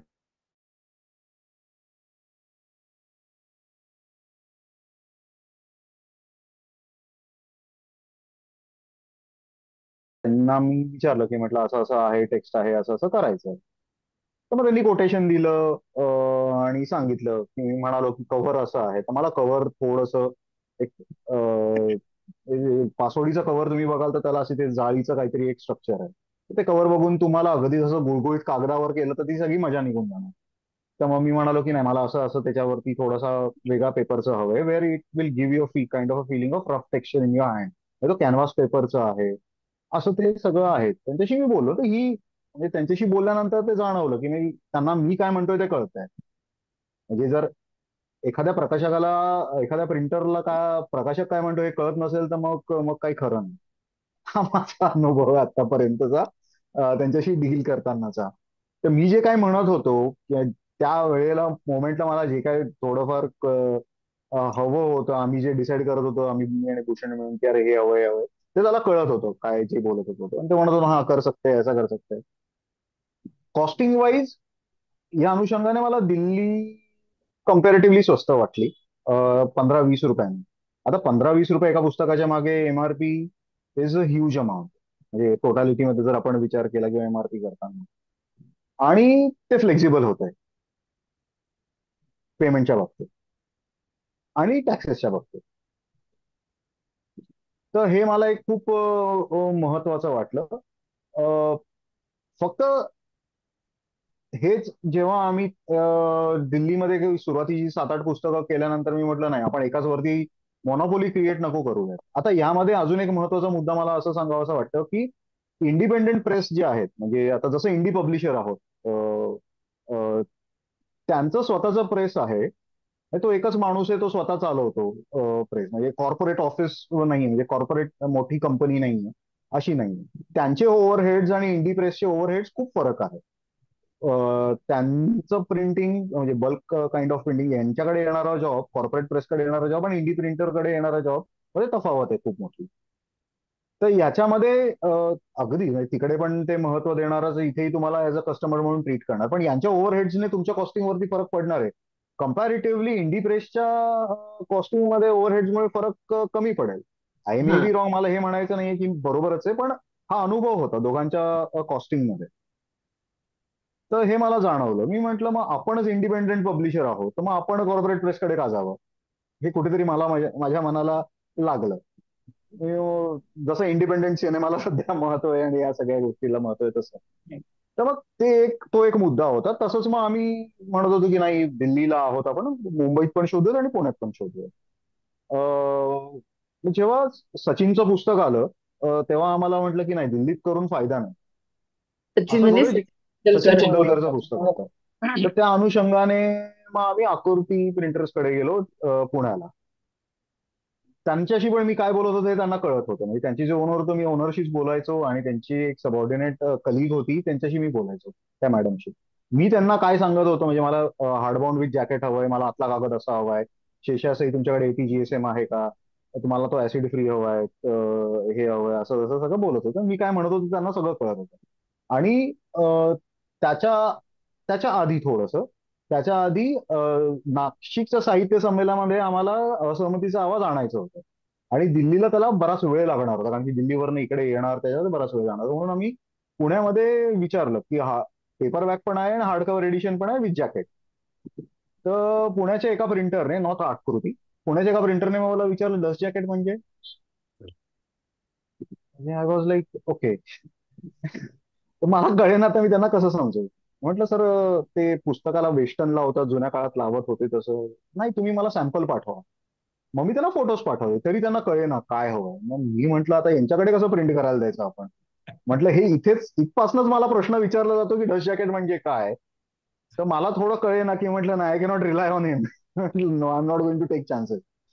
मग मी म्हटलं जाऊ दे, नाही तर नाही साहित्य संमेलनात. मग ते दिल्लीलाच प्रिंट झालं. मग दिल्लीला मग ते अगेन जेलटेक्स वापरला गेला ज्यूटचा थोडासा तो क्रिएट करण्यासाठी, बाइंडिंग करताना, पीपीसी करताना. आणि जॅकेट पण तसंच वापरलं गेलं. सो मग हा थोडासा अनुभव. याचं कारण मी थोडासा शोधायचा प्रयत्न केला. आय मे बी रॉंग किंवा अजून काही किंवा मी तिथपर्यंत पोहोचला नसेल. पण असं जाणवलं की मेजॉरिटी प्रिंटर्स बुक प्रिंटिंग पासून लांब पळतात आणि कॉर्पोरेट प्रिंटिंगकडे जास्त जातात आहे. असं दिसलं. म्हणजे कदाचित प्रिंटिंग करतही असेल, म्हणजे जे मुंबईतले काही प्रिंटर्स आहेत. आणि मुंबईतला मी एक फक्त तुम्हाला एक अनुभव सांगतो. मी पुस्तकाचं नाव घेणार नाही, बाकी काहीच बोलणार नाही. मी आणि भूषण त्या प्रिंटरला भेटायला गेलो. की म्हटलं महत्वाचं पुस्तक आहे फार. असं मी त्यांना सॅम्पल दाखवले की आम्हाला अशी पुस्तकं केले, आमचं पुस्तक असं आहे. आता ते सेक्शनल सुविंग आणि या सगळ्याबद्दल चर्चा झाली होती. आणि त्यांना सांगितलं की बाबा हे असं पुस्तक आहे. त्यांना मी सॅम्पल्स दिले आमच्या आधीच्या पुस्तकांचे. तरीही त्याने सेक्शन सुविंग न करता फक्त परफेक्ट बाइंग करून दिलेलं पुस्तक दिलं. वाव. आणि जे पुस्तक फाटत होतं. म्हणजे आम्हाला ते रिलीज नाही करता आलं. आम्हाला त्याच्या एंटायर 500 कॉपीज ज्या आहे 100 GSM च्या, त्या स्क्रॅप कराव्या लागल्या. अजूनही स्क्रॅप पडून करावे आहे लागेल. अजूनही पडून आमच्याकडे. येते. बापरे. आणि काय पैसे म्हणजे it was a common sense thing. म्हणजे त्याला, त्या प्रिंटरला एवढा म्हणजे अनुभव असताना त्याला कळायला पाहिजे का तुम्ही 100 GSM चा कागद जर वापरताय तर तो सिंगल पेस्टिंग वरती चिकटणार नाहीच कसं आहे, तो येऊनच चिकटणार? पडणार आहे, त्याचं वजन आहे. आणि तसा तुम्ही ग्लू वापरणार आहात का? तर नाही, तसंही नाही. सर जर मी तुझ्याकडे येऊन 2 मीटिंग करतोय आणि तुला सॅम्पल्स दाखवतोय हे असं आहे आणि हे असं करायचं आणि you are not delivering that kind of a job, तर मग मला कळायला लागलं की म्हटलं हे काय चाललंय. मग कमिटमेंट आम्हाला टू ती क्वालिटी नाही. एक्झॅक्टली. मग आणि अगेन मग मला ते अख्खं पुस्तक मला दिल्लीत परत प्रिंट करावं लागलं. बापरे.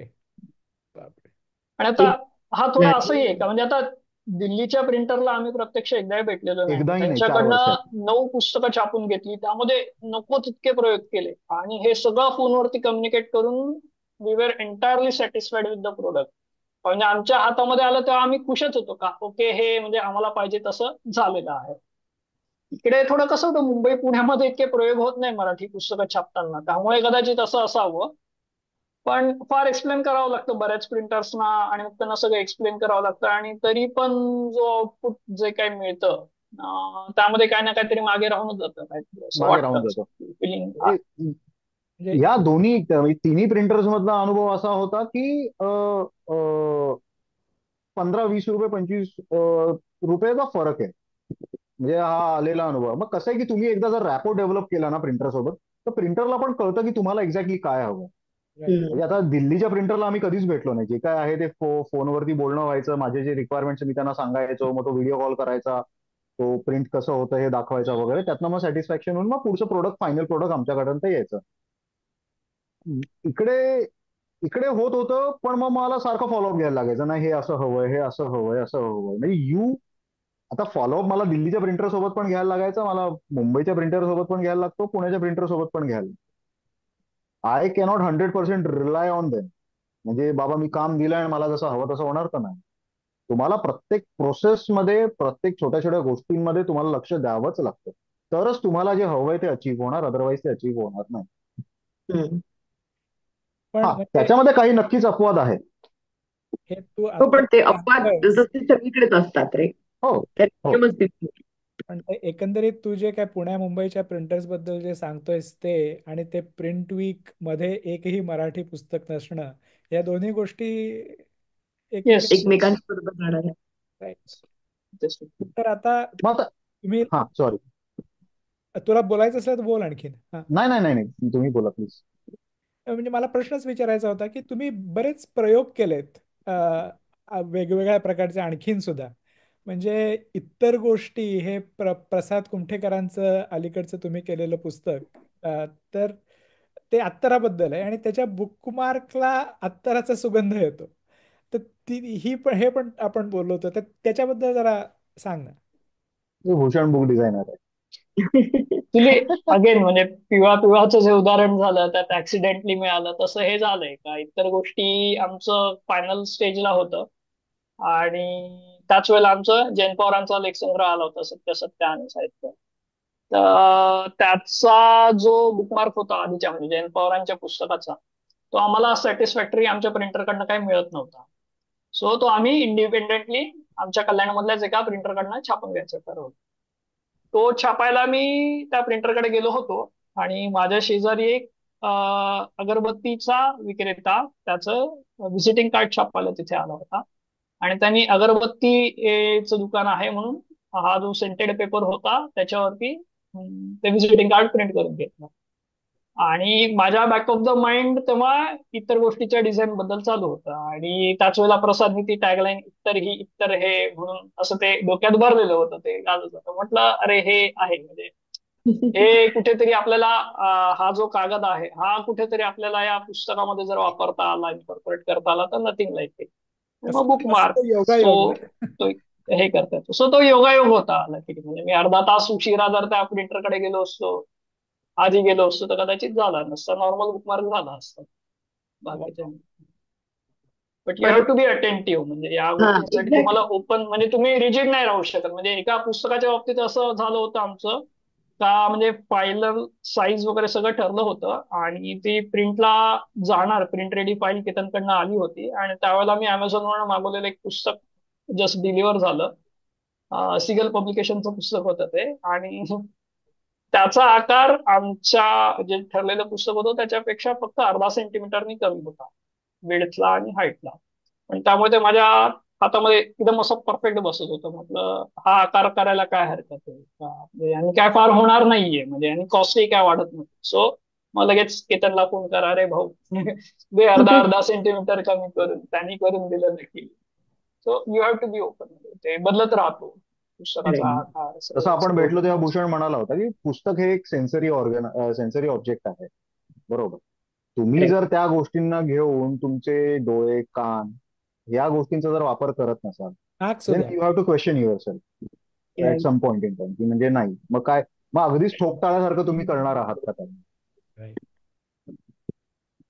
So That actually brings us to the last part of our discussion.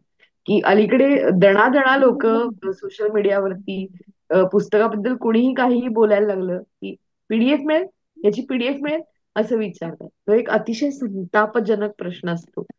पण ई बुक्स, पीडीएफ तर जाऊच दे, पीडीएफ ही काही ई बुकचा फॉर्मॅट नाहीये. पण ई बुक ह्या गोष्टीबद्दल तुमचं काय मत आहे? तर त्याचे काही फायदे तोटे तुमच्या डोक्यात आहेत का? तुम्ही काही विचार केला का त्याच्याबद्दल? आणि पायरसी. आणि अर्थातच त्याच्या पाठोपाठ पायरसीचा मुद्दा येतोच त्यामुळे.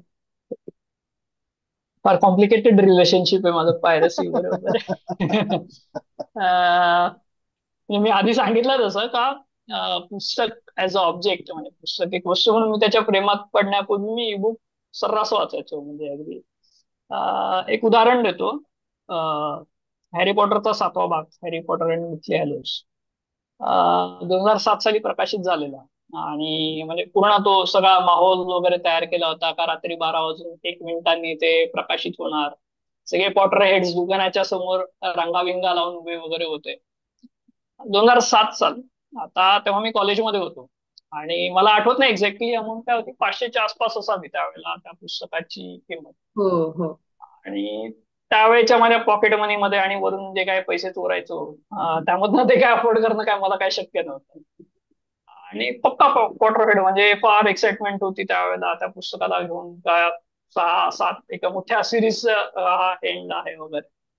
ते पुस्तक मिळणार नाही आपल्याला वाचायला हे कधीतरी उशिरा मग येईल याची पायरेटेड कॉपी फुटला ₹100 तेव्हा घेऊ पण त्याला वेळ लागेल. तोपर्यंत सगळे स्पॉइलर खाली पडणार सगळा रसभंग होणार साला.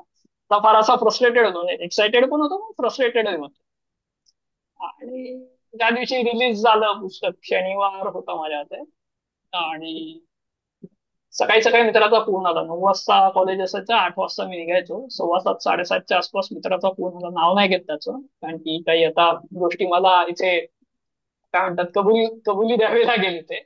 त्याचा फोन आला मला 7:30च्या आसपास वगैरे, का काय करतो रे, म्हणजे कॉलेजला जायची तयारी करतो, डेथली हॅलोस पाहिजे का? म्हटलं पाहिजे म्हणजे, तो ई बुक मिळालं. म्हटलं फेक असेल, शेंड्या लावतो. म्हणजे हा प्रकार आधी झाला होता एकदा. आधी एकदा असंच डेथली हॅलोस लीक झालं वगैरे असं हे आलं, आणि मग मिळून वाचलं तर ते फॅनफिक्शन निघालं. उत्तम प्रतीचं फॅनफिक्शन होतं, फॅनफिक्शन होतं शेवटी. म्हणलं अरे नाही, फॅनफिक्शन असणार आहे, खरं नसणार. तो बोलला अरे नाही, मी 3-4 पानं वाचले आहे, आपली JK बाईचे बहुतेक तरी स्टाईल तीच वाटते. म्हटलं आलोच. पेनड्राईव्ह घेऊन तसाच पळत सुटलो त्याच्या घरी. घरी गेलो, कॉपी केलं तसाच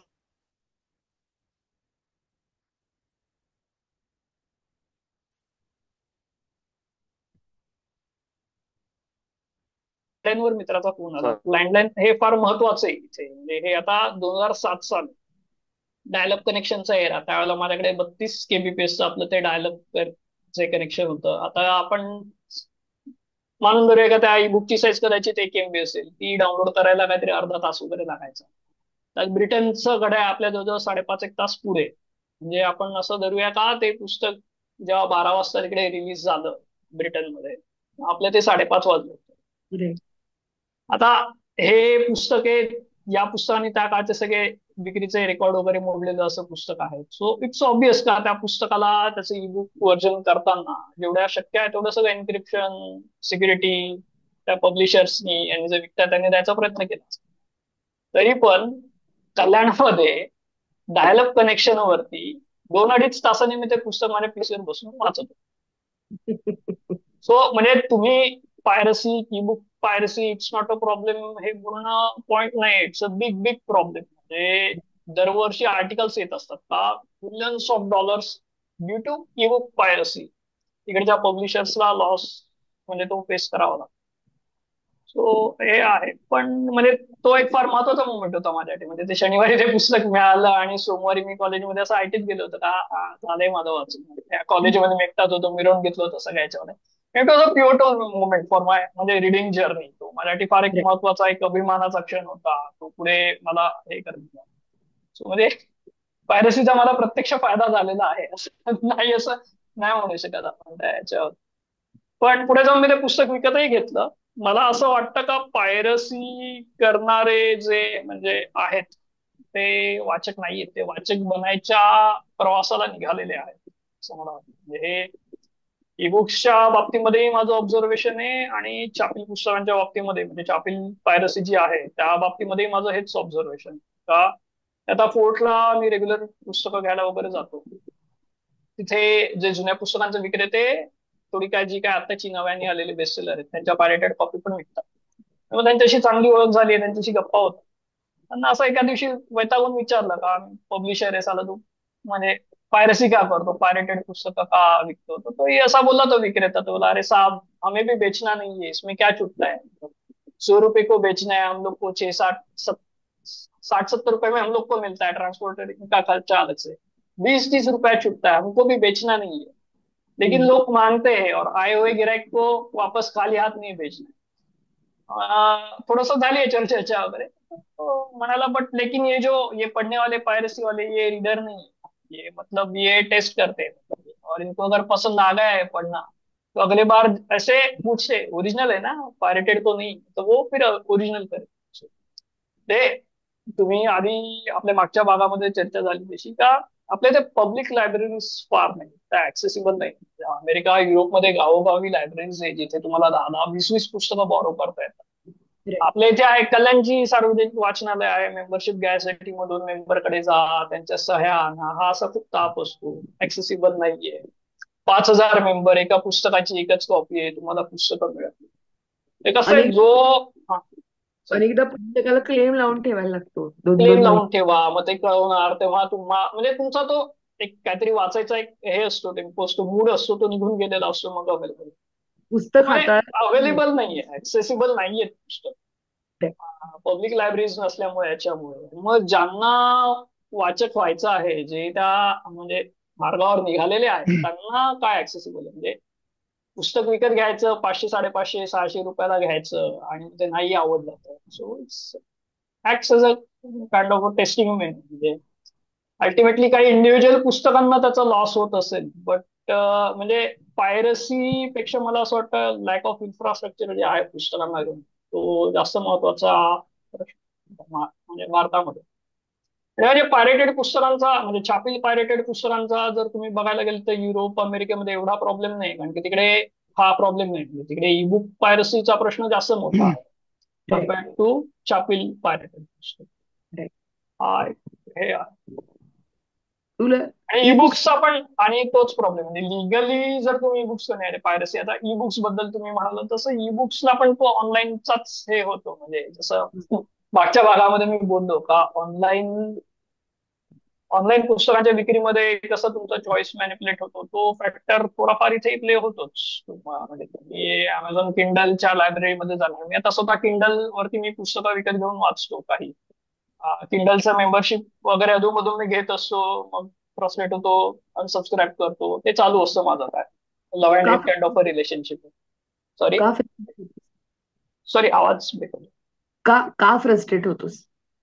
नाही होत. म्हणजे मला आता कसं होतं, आता मी सगळ्या गोष्टींवरती आता मगाशी बोललो, म्हणजे फॉन्ट्स, कागदाचा आकार, या सगळ्या गोष्टी एक्झिस्ट नाही करत ई बुक मध्ये. इट्स लाईक प्लेन त्यांचे डिफाईन्ड 8 फॉन्ट आहेत, त्यामध्ये मांडणी नाही, त्यामध्ये कागदाचं असं काही हे नाहीये. सो म्हणजे हे चॉईसेस आहेत त्या त्या जनरेशनचे. बऱ्याच गोष्टी आहेत त्या ई बुक्स ते मध्ये मला मिळत नाही. फक्त जनरेशन एवढंच नाहीये. ऍक्च्युली माझा असा अनुभव आहे आणि अनेकांनी हम्म, माझ्याशी सहमत झालेत लोक, की मी जेव्हा ई बुक वाचते ना, तेव्हा ते कुठपर्यंत आलंय, किती झालंय, याचा मला काही हम्म. अंदाजच येत नाही, जो मला कागदी ओके, पुस्तक वाचताना येतो. ती जर ओके. 40 पानं झालेली असतील तर मला हाताच्या बोटामध्ये किती पानं झालेली आहेत आणि बरोबर. किती पानं राहिलेली आहेत याचा एक अंदाज असतो नाही, मला मनाला. हे माझा माझा वेगळा अनुभव. मी कोबो रीडर वापरतो सध्या. ते माझा वाचनाचा स्पीड कॅल्क्युलेट करता आणि सांगता अजून तुम्हाला 7 तास 23 मिनिटं लागणार आहे पुस्तक संपायला वगैरे, असंही सांगतं. ते फार फ्रस्ट्रेटिंग आहे. पण तुम्हाला हा, फिजिकली जो अंदाज अग्री. येतो हाताळून तो येत नाही. आणि त्यामुळे तो ते आहेच, अनुभव ते आहेच, ते आहेच. आणि मी म्हणजे अजिबातच ई बुक वापरत पुस्तकांचं, हा बोल, बोल, बोल. नाही. तेच हा म्हटलं, फार म्हणजे माझा मी जिव्हाळ्याचा अजिबात विषय, मी थांबणार. नाही नाही, बोल तू. फक्त एवढं सांगतो, मी नाही वाचत अजिबात ई बुक. हा अवॉर्डच करतो श्रीपाद. मी माझ्या नाही माहितीत म्हणजे फार नाहीच. वाचलेली नाहीत पुस्तकं. तर म्हणजे आमच्यासाठी आलेली पुस्तकं जी आहेत प्रकाशनासाठी, ती प्रिंट करूनच वाचतो, डिजिटल कॉपी तो वाचत नाही. मी काय करतो, मला पण एक पुस्तकांचं, हा सॉरी. साधारण फॅन्टसी किंवा ज्या पुस्तकांना म्हणजे अशी मला ज्या पुस्तकांबद्दल फारसा भरोसा नाहीये, अशी पुस्तके मी विकत घेऊन ई बुकवर ते वाचतो. आणि मग ते किंडल वरती. आवडायला लागला की मग त्याची, कारण पैसे हा एक अँगल झाला पुस्तकावरती, हम्म, स्टोरेज स्पेस हा दुसरा अँगल झाला. त्याच्यामुळे हम्म. ईबुकमुळे पुस्तकं वाचता तर येतात, पण ती घेऊन आपल्या घरी ठेवायला लागत नाहीत. हा त्याचा एक फार मोठा मला फायदा वाटतो. हा, आता एक जनरल वाचकासाठी हा नक्कीच फायदा आहे. पण आता थोडस रिसेल, म्हणजे जुनी पुस्तकं विकून तुम्हाला, लाईक ई बुक तुम्ही एकदा विकत गेले, it's like there is no, त्यातनं काही तुम्हाला मिळणार नाही परत. ते तुम्ही रिसेल नाही करू शकत. ते तुमचं छापील पुस्तक तुम्हाला रिसेल करता येतं. बरोबर. आणि एक सगळ्यात महत्वाचा हे आहे का, तुम्ही ई बुक पास ऑन नाही करू शकत. ऍक्च्युली करू शकता, म्हणजे निदान गुगल तरी तुम्हाला फॅमिलीतल्या फॅमिलीत, it's a family library. So चार अग्रीड. पाच हा, पण नाही, मी फॅमिली टू फॅमिली एवढा यांनी नव्हतो बघत. मी एक जनरेशन टू जनरेशन या पॉईंट ऑफ व्ह्यू बघत होतो. राईट. आता सतीश कासेकरांचं कलेक्शन त्यांनी, म्हणजे ते गेल्यानंतर आमच्यासाठी विक्रीला अवेलेबल करून दिलं होतं पपायरस थ्रू. ते बऱ्याच वाचकांपर्यंत पोहोचलं. त्यांनी एवढ्या काटेकोरपणे ती पुस्तकं गोळा केली, जपली, आणि कितीतरी पुस्तकं त्यांनी पुढच्या जनरेशनला अवेलेबल करून दिली. म्हणजे त्या पुस्तकाचं समाजात असणं, ऍक्च्युअल फिजिकल असणं, यामुळे बऱ्याच गोष्टी घडतात. त्या ईबुक मध्ये ईबुक कितपत घडवू शकेल मला शंका आहे. नाही, बरोबर आहे. हा फार फार मोठा फार मोठा मुद्दा आहे. कारण अमेझॉन जर समजा धंद्यातनं गेली किंवा गुगल धंद्यातनं गेली, तर ह्या पुस्तकांचं काय होणार आहे, हा, अजून एक म्हणजे आता एक रिसेंटली गमतीचा भाग आहे. एक कादंबरी वाचली मागे मी, फिनिश कादंबरी आहे, रॅबिट बॅक लिटरेचर सोसायटी. पासी इल्मारी जास्केलॅनन म्हणून त्याचा लेखक आहे. तर याची सुरुवात कादंबरीची काय होते का, एक इंग्रजीचा क्लास सुरू आहे फिनलंडमध्ये, आणि विद्यार्थ्यांना एक अमुक अमुक कादंबरी वाचून त्यावरती निबंध लिहा, परीक्षण लिहा, असं होमवर्क दिलेलं असतं. तर एक हम्म. विद्यार्थी ते परीक्षण घेऊन येतो आणि सबमिट करतो. शिक्षिका ते वाचते आणि म्हणते का अरे नाही छान लिहिलंय, पण तुझे तपशील जरा गडबड दिसते तपशिलामध्ये, म्हणजे मूळ कादंबरीमध्ये असं काही होत नाही, तू हे काहीतरी भलतंच लिहिलेलं आहे. तो बोलतो नाही मॅडम हे बरोबर आहे, हे असंच आहे. ती बोलते तुझी कॉपी घेऊन ये पुस्तकाची. तो बोलतो मी शाळेच्या लायब्ररीतनं बॉरो केली. हिच्या डोक्यामध्ये तो किडा सुटतो. ही जाते शाळेच्या लायब्ररीमध्ये, शाळेच्या लायब्ररीतून ती कॉपी काढते आणि त्या मुलाचं बरोबर असतं. हे त्या पुस्तकामधला जो प्लॉट असतो तो पूर्ण बदललेला असतो त्या कॉपीमध्ये आणि ती हुबेहूब असते, म्हणजे ती खरीच वाटत असते. हिला म्हणजे कन्फ्युजन क्रिएट होतं का हे म्हणजे काय आहे, मी वाचलेलं मला चुकीचं आठवतंय का काय आहे. मग ती लगेच तशीच दुकानामध्ये जाते, त्या पुस्तकाची दुसरी कॉपी विकत घेते, कम्पेअर करते, तर त्या दोन्ही कॉपीज मधले टेक्स्ट वेगवेगळे असतात, लाईक छापील कॉपी आहेत. इट्स अ फॅन्टॅसी कादंबरी. मग नंतर तिच्या हळूहळू लक्षात यायला लागतं का कादंबरी म्हणजे त्या लायब्ररीमधल्या ज्या सगळ्या पुस्तकं आहेत त्या सगळ्या पुस्तकांमधला मजकूर बदलतोय आपोआप. आणि मग तो का बदलतोय याचा शोध घेणारी ती कादंबरी आहे. सो मला ही द बुकच्या बाबतीमध्ये कधी कधी असा विचार येतो डोक्यामध्ये. द सॉरी, वर्ड एक्सचेंज नावाची एक डिस्टोपियन कादंबरी होती, द वर्ड कुठली? Exchange. Okay. The word exchange. Okay, हा कळलं त्याचं. हा, त्याची पण त्याच्यामध्ये थीम असंच आहे कळलं. हा ओके. सो आता म्हणजे ई बुक्स कसे फंक्शन करतात, हाऊ द सिस्टम वर्क्स, काय अमेझॉनच्या सर्व्हरवरती कुठेतरी सगळी ही तुमच्या म्हणजे अमेझॉनचं उदाहरण घेतलं तर जे सगळ्यात जास्त ई बुक्सचं सप्लायर म्हणूया आपण, यांच्या सर्व्हरवर कुठेतरी या फाईल्स ठेवलेल्या आहेत. आता या पुस्तकांच्या पायरसी होतात, so they are not that secure, हे तर गिवन आहे, म्हणजे हे मान्यच आहे सगळ्यांना. इथे जर जाऊन कोणी एखाद्या पुस्तकाचा मजकूर चेंज केला आणि तो जर लक्षातच नाही आला, लेखकाने काहीतरी लिहिलंय आणि जग वाचतं काहीतरी बोलतच आहे, म्हणजे हे शक्यच आहे ना. म्हणजे नाही. मशिनीमध्ये काड्या करून अख्खं भविष्य बदलता येतं, हा वर्तमान आता सध्या आपण जगतो. त्यामुळे आणि आणखीन एक दिस इज गोष्ट दिस लक्षात इज घे की अमेझॉनचे सर्व्हर्स, इंटरनेट, इलेक्ट्रिसिटी ह्या सगळ्या गोष्टींवरती आपल्याला ते पुस्तक वाचता येणं हे अवलंबून आहे. येस या येस, आणि पुस्तक अमेझॉन पॉलिसी बदलू शकते का? या नाही, युद्ध झालं, एन्व्हायरमेंटल डिझास्टर झाले आणि ह्या सगळ्या गोष्टी ज्या आपण वी टेक फॉर ग्रांटेड त्या लॉस्ट. गेल्या, तर ती माहिती. पुस्तकं गेली. पण फिजिकल कॉपीज म्हणजे हे जे आहे हे माझ्याकडे राहणार आहे, ना. Yes yes. नाही, बुक्स मध्ये ही फॉर्जरी करणं सहज शक्य आहे, म्हणजे फिजिकल कॉपी मध्ये केल्याची उदाहरणं आहे, पण त्याला फार एफर्ट लागतात. पण म्हणजे छापील म्हणजे गटेनबर्गनी जेव्हा तो छापताना सुरू केला, सो त्याच्या मागचा मेन उद्देश हाच होता ना, to commit to the world, म्हणजे त्या पेपरवरती त्या शब्दांना आपण कमिट करतो आहोत बायबलला. आणि ते युनिव्हर्सल आहे. ते म्हणजे ते त्यामध्ये ऑब्व्हियसली फ्रॉड बदल करता येऊ शकतात, पण it's not that easy. E बुकच्या केसमध्ये ती कमिटमेंट थोडी फ्लेक्झिबल होऊन जाते. तर फारच सो मजा आली.